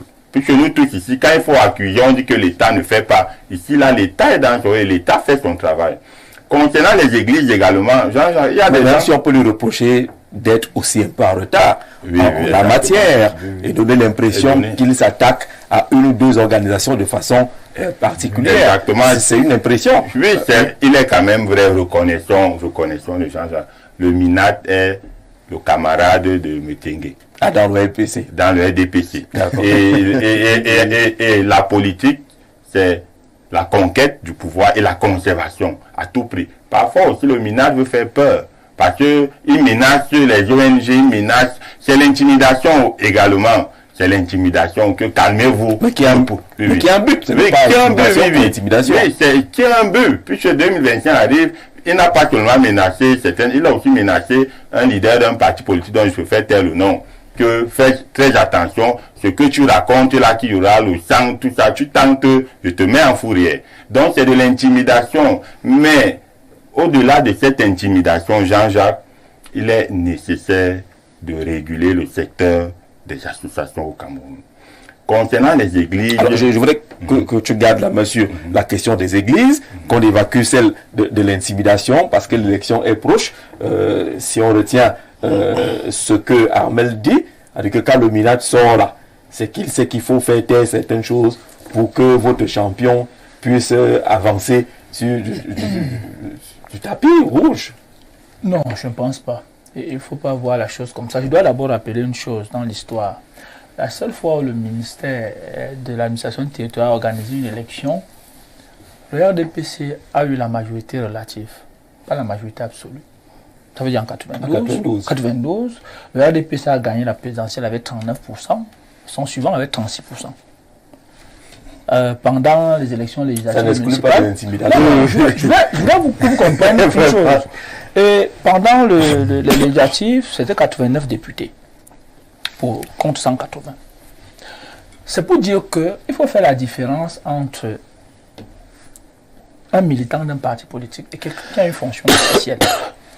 Cette personne que nous appelons le MINAT, ministre de l'administration territoriale, est également secrétaire général du Conseil national de sécurité. Ça veut dire que...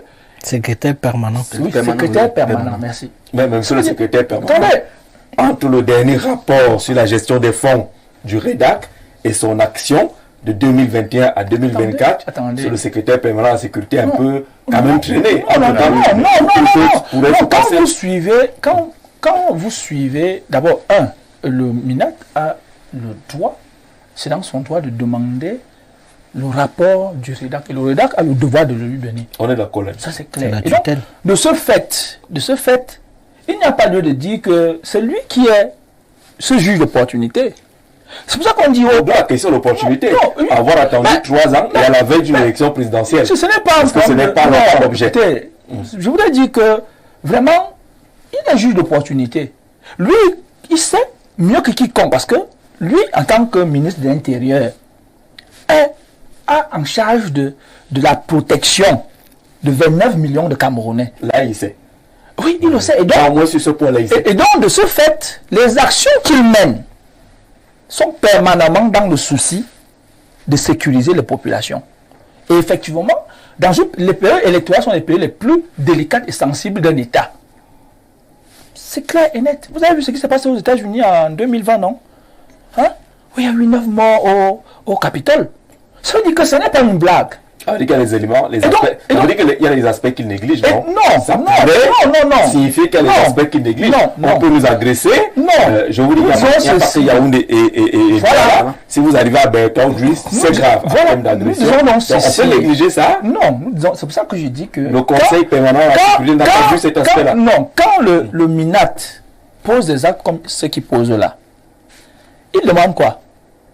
Il demande de lui apporter les éléments qui permettent de continuer son travail. Lorsque vous ne les apportez pas, et vous faites des effets de manche, oh, je ne viendrai pas aujourd'hui, je ne viendrai pas à tel jour, ce n'est pas de ça dont il s'agit. Ce n'est pas la brise des scellés, ce n'est pas ceci. Donc, on demande qu'apporter. On vous a accusé d'un certain nombre d'éléments qui, à mon sens, sont des éléments assez graves. Mais alors, apportez les preuves du contraire. Point. Il n'y a pas lieu de dire, oh non, aujourd'hui, on ne va pas amener telle chose, ça sont des effets de manche. Vous savez, quand un avocat veut montrer qu'il va trouver quelque chose, il fait des effets de manche comme ça, comme pour dire que je vais vous dire quelque chose qui va vraiment, alors qu'il n'y a rien.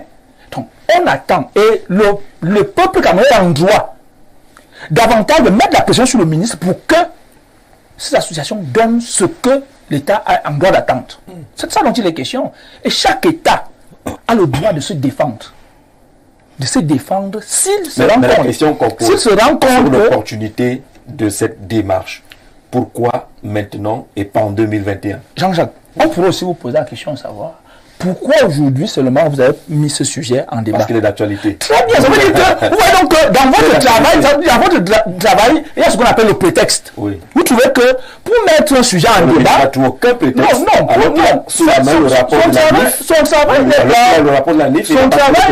Son travail n'est pas le vôtre. Vous pouvez trouver que dans son créneau, lui il sait que voilà à quel niveau je peux agir. Il n'y a pas que la NIF. Le renseignement et d'autres éléments. Peut-être que vous pouvez avoir un rapport de la NIF, le renseignement et d'autres aspects, même les services judiciaires et autres, il peut attendre d'autres éléments pour pouvoir mener donc une démarche administrative comme il le fait aujourd'hui. Donc, moi je crois qu'il faut le laisser dans son travail et nous demandons, nous exhortons aussi aux associations qui sont sous sa tutelle de travailler en collaboration et non dans la logique de l'affront. Ça ne donne pas, je crois que ce n'est pas crédible. Donc de ce fait, il faut qu'on soit clair là-dessus. D'accord. Le MINAT est quelqu'un de méthodique. Il faut le laisser, dans tous les cas. Si ce n'est pas... il est méthodique. Oui, vous pouvez l'accuser de tout, mais il est méthodique. D'accord. Et de deux, maintenant il y a le civilisateur. Il y a ce civilisateur qui est la justice. Quand ça ne va pas, il y a un parti politique qui est allé porter plainte. La justice a donné gain de cause. C'est ça l'État. C'est-à-dire que l'État fonctionne. Bonsoir, une fois de plus, ce sujet d'église, pour revenir à Armel, ce sujet d'église qui se développe de jour en jour est vraiment crucial. Mais il ne faut pas laisser cela, car si le MINAT ne fait rien, tout le monde va créer son église et faire son business. Et je dois préciser que si tout le monde part à l'église tous les jours, cela va développer la fainéantise. La fainéantise, on va à l'église tous les jours. Et le Cameroun n'atteindra pas son émergence, car la Chine est ce qu'elle est. Parce qu'il n'y a pas tellement d'églises là-bas. J'ai d'ailleurs vu un rapport sur le nombre d'églises qu'on retrouve dans les pays dont les économies sont stables. C'est pas plus de 20 dans la plupart de ces pays-là. Bonsoir à vous, bonsoir Jean-Jacques et son panel. Pour une fois, je salue à sa juste valeur l'intervention du tout nutrient ministre camerounais de l'administration territoriale, au sujet de la prolifération des églises dites de réveil, qui pour la plupart ont un caractère méphistophélique. C'est vraiment méphistophélique. Le français est compliqué. Hein? Ces églises essentiellement mercantilistes et déstabilisatrices ont fait plus de mal que de bien. L'action du ministre me semble même en retard, mais mieux vaut tard que jamais. Docteur Ndam Amadou, du côté de Fumban. Bonjour à vous. Bonsoir le grand, mes frères. Pendant que vous discutez sur les associations des églises, dans mon quartier Ekounou, il y a 10 églises qui fonctionnent comme si le reste du monde n'existe pas. Venez voir les baffles qu'ils utilisent pour écraser nos oreilles. Les habitants ici sont tout le temps nerveux à cause de ce que nous subissons, des tortures sonores incroyables, que le MINAT ne s'arrête pas au discours de menaces pour rien faire plus tard, parce que nous avons besoin qu'il passe à l'action et nettoie ces brocantes de la foi. Notre santé morale, notre santé et notre morale en dépendent, dit ces participants également à la causerie du soir. Bonsoir Jean-Jacques. Qu'on revienne à l'époque du président Aïdio. Il y avait les catholiques, les protestants, les musulmans, et on n'avait pas toutes ces dérives, monsieur Cagnon, dans un pays laïque. Voilà, amen. Sur les églises. Oui, sur les églises, je pense également que le MINAT est dans son rôle. Et il devrait même, pour moi, comme solution, le MINAT devrait même interpeller tous les sous-préfets. C'est-à-dire, chaque sous-préfet doit donner le rapport, c'est-à-dire dénombrer le nombre d'églises installées dans sa circonscription. Et ici, c'est le business du sous-préfet. Et c'est le business du sous-préfet. Vous savez quand même que certains sont couverts par les autorités. Tout à fait. Bon, c'est vrai. En tout cas, on reste sur les principes. Bon, je reste sur les principes. Donc, le sous-préfet doit avoir la liste de toutes les églises de sa circonscription. Maintenant, on veille. Quelle est l'église qui a reçu l'autorisation, puisque c'est le président de la République qui donne l'autorisation. Donc, quelle est l'église? L'église qui n'a pas reçu d'autorisation, franchement, Jean-Jacques, il faut fermer ces églises. Mais ça ne suffit pas d'avoir une autorisation. Si Amimbo Malo vous parle des baffles qui dégagent des décibels à rendre pratiquement tout le monde sourd, ça devient aussi un problème. Également, raison pour laquelle je vais ajouter, il faut convoquer les leaders de ces églises-là et leur dire que franchement, lorsque tu as déjà travaillé, il y a des gens qui ont travaillé toute la journée et à 22h, 23h, tu veux te reposer. C'est là qu'on met les baffles, on crie, on gifle les gens à gauche, à droite. Franchement, je vois qu'il faut qu'on arrête avec ces pratiques. Non, Simon, non, faut parler. Bon, je voudrais réagir rapidement à ce qui est dit là, parce qu'ils savent que quand on parle d'église, les gens disent beaucoup de choses. Ne perdons pas de vue qu'il y a également les bars. Parce que les bars font le même tapage et les grabuges que les églises. L'avantage est que à l'église, on prie quand même. Dans les bars, on est supposé prier. À l'église, nous sommes supposés prier pour prendre le propos que me suggère vivement M. Zé. Mais dans les bars, on est supposé faire quoi? On va pour boire. Pour boire. Oui, pour s'amuser. Pour s'amuser. Alors, et les gens qui disent que on prie trop et ça va rendre les gens feignants, vous pensez qu'un pays qui doit se développer, les gens doivent consommer allègrement, comme on consomme là, on s'amuse, comme on s'amuse là et autres. On s'amuse après une journée de travail. Mais quel travail, combien de personnes travaillent réellement dans ce pays? Quand on se regarde les yeux dans les yeux, on se comprend. Ils vont boire avec quoi? Hein? Ils prennent l'argent. Avec l'argent de la corruption, avec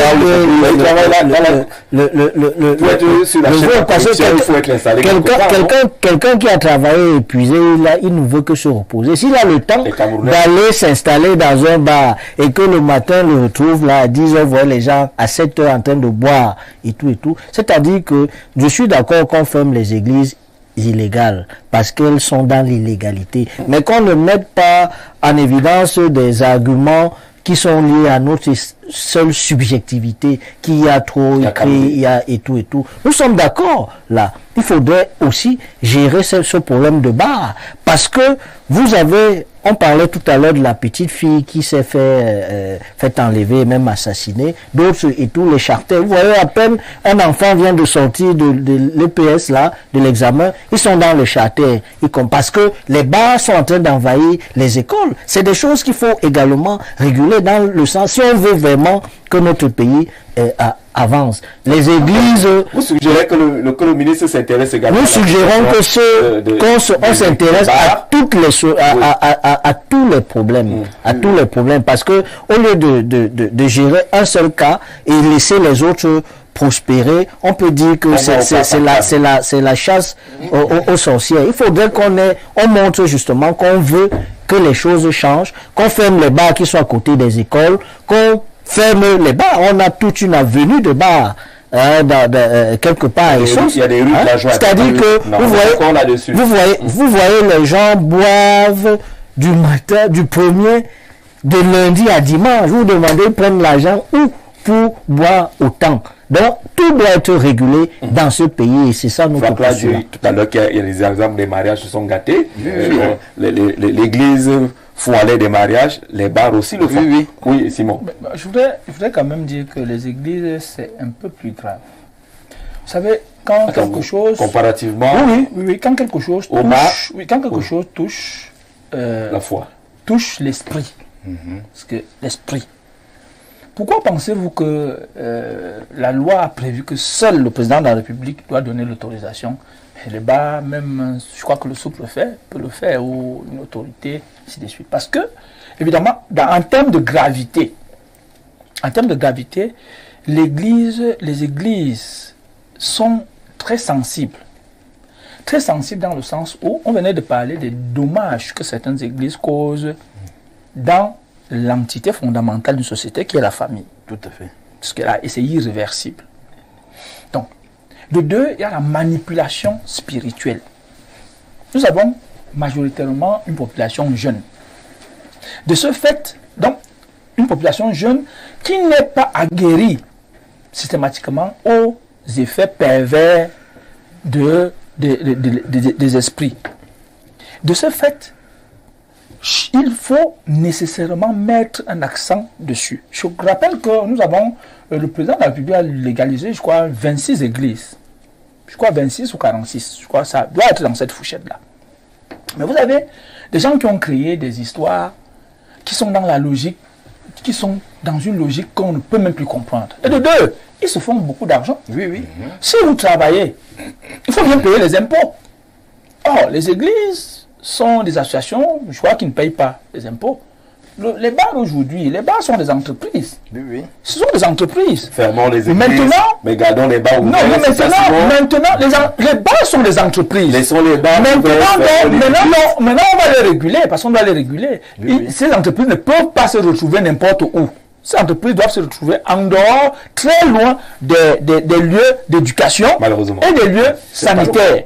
C'est de ça dont il est question. Mais les bars sont des entreprises qui payent des impôts. Qui font beaucoup de dégâts. C'est pour cela qu'on dit que... Non, c'est pour ça qu'on dit que... font beaucoup de dégâts. C'est pour cela qu'on dit que, premièrement, il y a les éloignés des endroits d'éducation et des endroits de ceci. Et à cela même, la loi dit que un enfant de moins de 20 ans ne peut pas consommer de l'alcool en public. C'est ça notre question. Respecter juste cela. Mais on ne peut pas dire qu'il faut lutter contre des entreprises. Donc il faut lutter à fermer les entreprises. Non, nous ne pensons pas cela. Donc je pense que... On avait fait une thématique ici sur les bars. On vous disait qu'il y a 15 000 à Yaoundé et à Douala et que c'est un problème. On boit pratiquement ça consomme le maïs également. La quantité le maïs qu'on ne produit pas beaucoup aussi. Justement, il faut en produire puisque la demande est forte. Alors, face à cette situation, au-delà de la laïcité et la légalité, il faut faire le bilan de ces églises qui est devenu ce bilan néfaste au développement et au bien-être des citoyens. Message, bonsoir. Pour ce qui est des associations et des églises illégales, c'est du fait que les politiques ont démissionné. Ces églises ont favorisé la paresse, d'autres sont là pour diviser, mais il y a certaines églises qui font du bon. Pour moi, on doit demander aux promoteurs des églises de présenter des diplômes ou une expérience à Loïs, le roi du côté de Kwabang. bonsoir à vous. Pourquoi ne pas fermer aussi les bars qui conduisent les jeunes Camerounais dans la perdition et la prostitution? Il y a aussi dans les boîtes de nuit et les carrefours qui sont connus pour la prostitution. Les uns et les autres ici peuvent vous dire exactement quels sont les carrefours. Il y a également il y a une loi, du moins un texte administratif que le MINAT avait pris, hein, pour interdire la consommation de la chicha. Oui. C'est évident que là, ça vous dérange. C'est une drogue dure au niveau de nourrir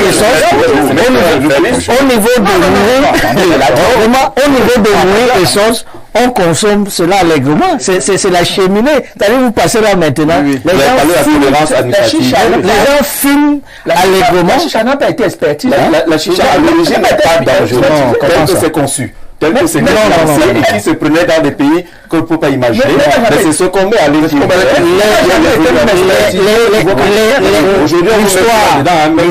L'histoire nous renseigne, monsieur Zé, l'histoire nous renseigne que la chicha était consommée par les assassins à l'époque, dans la période médiévale, pour aller poser leur sale besogne. C'est-à-dire que ça leur permettait... On devrait aussi combattre tout cela. Ce que je voudrais pour sortir de l'émission, lorsqu'on parle de ces églises dites illégales et les ravages, tout le monde prend le gourdin pour taper sur ces églises. Entre-temps, celles qui sont considérées comme les mères des églises semblent se rincer les mains et dire que le problème c'est ailleurs.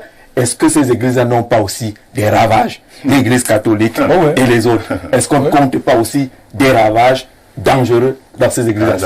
Oui, effectivement, les églises traditionnelles, conventionnelles, traditionnelles sont aussi responsables de cette prolifération.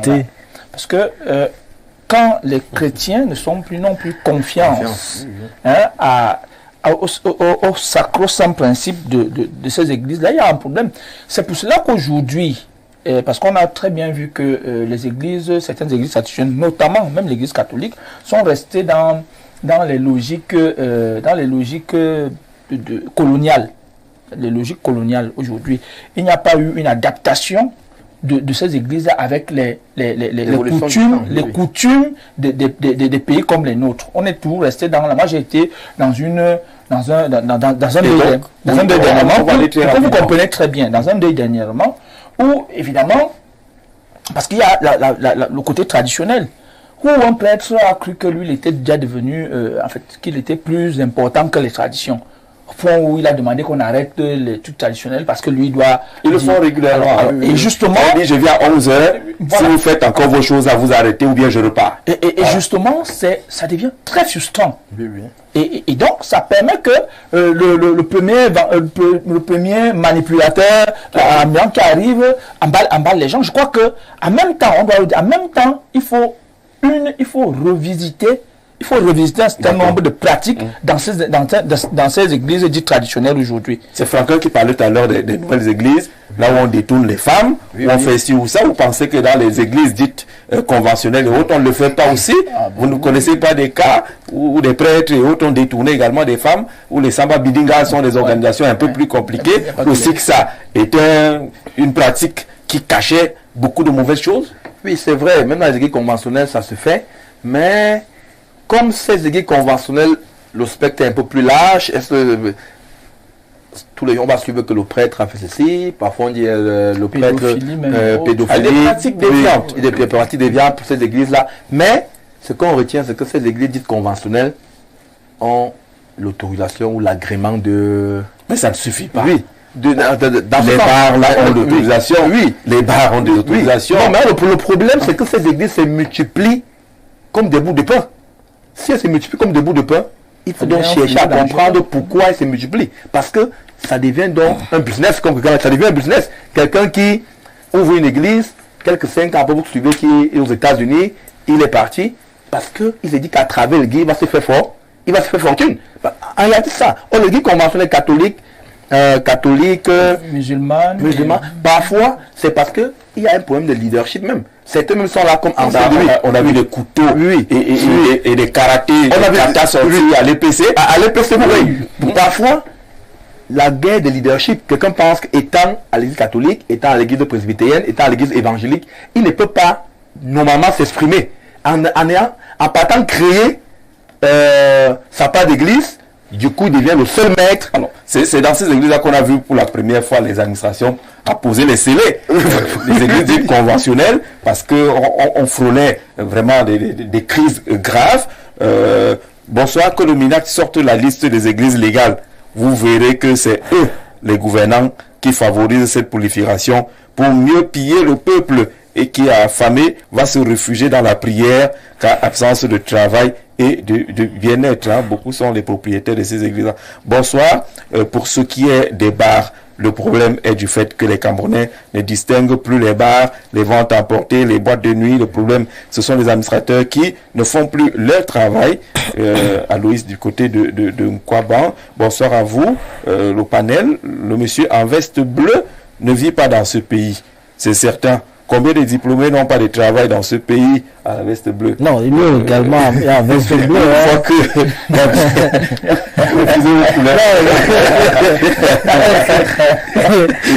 Alors précisez la couleur. Les messieurs à veste bleue sont en train de se jeter la patate chaude. Une fois que la bière va manquer dans ce pays, vous verrez la suite. Rien ne fonctionne en dehors de nos bars. Et puis, bonsoir, la vie est spirituelle. Sans une véritable spiritualité, la sorcellerie va prospérer, dont l'église a sa place. Quand on meurt, on appelle le pasteur pour prier. Pourquoi? C'est Marcel qui nous pose la question. Sur les églises qu'on semble épargner, est-ce qu'elles aussi ne sont pas concernées par des ravages? Jean-Jacques, ces églises sont concernées par des ravages, et je vais même dire, c'est grave là-bas. Mais c'est parce que, comme le collègue a dit tout à l'heure, c'est l'État qui est au-dessus de ces églises-là. Vous allez voir les dimanches, vous allez voir les ministres rassemblés dans ces églises-là, et facilement on a donné l'onction à ces églises. Mais du coup, beaucoup ne croient plus à ces églises. Quand vous parlez de ces gens bien costumés qui vont à l'église, dont les noms sont cités dans des affaires bizarres, pas seulement des détournements, mais également des pratiques de pédophilie. Je suis le premier qui ne croit même plus à cette église-là, Jean-Jacques. Je vais vous rappeler, lorsque je faisais la classe de terminale... Toi, j'ai vu votre photo de profil, hein. Ça parle de Jésus. Bien sûr. Il croit en Jésus, mais il ne croit plus à l'église. Non, je ne crois pas à une église. Pour voir un peu. Exactement. Donc, exactement. Mais je crois en Jésus. Vous croyez votre Jésus où? Non. Lorsque je faisais la classe de terminale, mon surveillant général, il s'appelle, bon, c'était un abbé, je peux faire tel ou non. J'ai été étonné, surpris, écœuré même, que lorsque j'achève le baccalauréat, il était en boîte de nuit avec mes camarades de classe. Je dis en boîte de nuit, il était le premier. C'était un collège qui avait un régime interne-externe. Il faisait sortir les externes, les filles surtout, pour aller en boîte. Et il se rendait en boîte avec ses filles. Aujourd'hui, les prêtres. Lorsqu'on se croit souvent, je vois les gens dire, monsieur l'abbé, mon père. Quand on se croit, je dis, gars, c'est comment? Parce que franchement, son comportement ne m'a vraiment pas plu. Mais il a changé entre temps. Non, mais il n'a pas changé entre temps. Il n'a pas changé entre temps comment? Il n'a pas changé. C'est dans cette église. Il a remis sa vie au Dieu, au Seigneur. Et c'est dans ces églises-là que vous allez voir les femmes préparer les bonnes mains, aller donner, je parle de nous, aux prêtres. Et ces prêtres-là, détourner les femmes. On te donne. Mais on dit que c'est votre tour de faire le ménage sur le prêtre. Voilà. Et je vais vous dire, du côté de la ville de Douala, il y a une église là-bas, je peux faire tel ou non. Il vaut mieux. Oui. Il y a un prêtre, mais ce gars fait des ravages là-bas dans la ville. Et avec des jeunes filles. Et c'était le témoignage d'une jeune fille. Elle dit, j'étais d'abord avec lui, après c'était l'autre, après c'était l'autre. Attends, je dis que mais c'est d'un prêtre qu'on parle là. On connaît qu'ils sont en prison. Quel est le rôle de l'église? Reconnus coupables des pratiques bizarres, qui sont aujourd'hui en prison. Pour parler justement, si on fait le parallèle, d'accord, il faut combattre ce qui est illégal. Si les églises qui font des bruits autres se retrouvent dans la légalité, on laisse. que vraiment c'est bon, le problème est réglé. Parce que ce qu'on leur reproche aujourd'hui, c'est peut-être de ne pas avoir le décret du chef de l'État et non le contenu qui semble déranger. Mais la question est celle des églises dites conventionnelles, qui sont connues, reconnues, là où nous on passe à faire le Notre Père, qui ont également des ravages. On ne s'en préoccupe pas. C'est pour dire, et vous me confortez dans ce que j'ai dit de manière constante ici, c'est que il faut réguler tous les secteurs. C'est-à-dire que ce soit les églises illégales, dites de réveil et tout ça, et même les églises conventionnelles, où également il y a le mal dans une logique silencieuse qui prospère là-bas. Parce que il y a des pratiques, vous-même vous avez annoncé les couleurs ici, qui ont cours. Nous pensons qu'il faut réguler tout ce secteur. Et M. Métier qui ici nous a parlé du renseignement. C'est le moment que le renseignement fasse son travail pour permettre à l'État de prendre des décisions qui sied, pour savoir que il y a telle église où c'est pas sérieux, tel et tout, pour qu'on ait un environnement religieux un peu plus propice dans notre pays. Mais pour ceux qui pensent qu'on peut fermer les églises, c'est pas possible. Et M. Metzingel l'indiquait, c'est pas pour rien que c'est la décision d'ouverture d'une église revient au chef de l'État. Vous savez pourquoi c'est pas possible? Parce que l'église a toujours été avec le pouvoir. Et le pouvoir est sorti de l'église. Ça, c'est dans la trajectoire de l'histoire des idées politiques. C'est-à-dire que le pouvoir a besoin de l'église. Je vous ai dit que l'église fait partie... L'église fait partie des appareils idéologiques de l'État. Il le sait certainement. Il sait quand il parle, quand le ministre de l'administration territoriale parle, il connaît ses clients. Il connaît les clients du Molinex. Oui, ses clients et ceux qui sont... Là, on ne va pas parler que M. Atarandi vient parler juste parce qu'il vise... et ceux qui sont ceux qui connaissent leur avenir funeste dans le Molinex savent qu'ils s'adressent à eux. Il ne va jamais aller fermer l'église catholique. Il n'ira jamais fermer les mosquées. Il n'ira jamais fermer les prêtres qui sont en prison. Les PC qui sont en prison, les prêtres reconnus coupables d'actes de déviance et autres qui sont en prison. Tout à fait, et nous voulons que même les pasteurs qui ne sont pas sérieux également se retrouvent en prison. Il y a des pasteurs là, vous voyez, ils se baladent avec gendarmes, Prado et tout. Il y a 2 ans, il était comme nous. Maintenant, il est là, vous ne comprenez pas. C'est-à-dire que même la NIF devrait aller là-bas, savoir comment les gars ont fait pour se développer vite comme ça. Est-ce que Atarandi, qui aime parler des abeilles, des guêpes et autres, n'est pas allé secouer lui-même une ruche? Parlant des églises, quand on voit le nombre de personnes qu'il y a dans ces églises-là, est-ce qu'il va résister aux abeilles? Non, la vérité, c'est qu'il faut vous méfier du pouvoir de l'État. Rien ne peut dépasser l'État. Il n'y a pas d'abeilles que... Et aussi en sachant des États. Non, écoutez, parlons d'abord des églises. Les autoroutes. Rien ne peut dépasser l'État. Quand le MINAT a dit que ceux qui sont dans l'illégalité doivent fermer parce qu'ils sont dangereux pour l'État, ils manipulent les esprits, ils détournent les enfants et autres, ils doivent fermer. Les églises traditionnelles ont démontré qu'ils avaient la capacité de former intégralement l'homme. Parce que c'est son rôle. Non, c'est son rôle. Détourner aussi. Il y a des brebis. Là-bas, c'est les brebis galeuses. Les brebis galeuses, ça c'est vrai. Vous allez vous rendre compte que les églises comme l'église catholique sont des églises qui ont montré un peu plus leur grand sérieux dans la civilisation. C'est vrai. Beaucoup de pratiques déviantes à l'église catholique. On dit que là où Dieu est, le diable cherche aussi à y être. Même dans les églises illégales. Non, les églises illégales, ils ne sont même pas dans la logique de tout. Mais là où Dieu est, le diable aussi cherche à être là. Dans toutes ces grandes églises-là, il y a des déviances. Même dans les églises... L'État doit faire son travail, on va sortir. Il y a la perversion intégriste.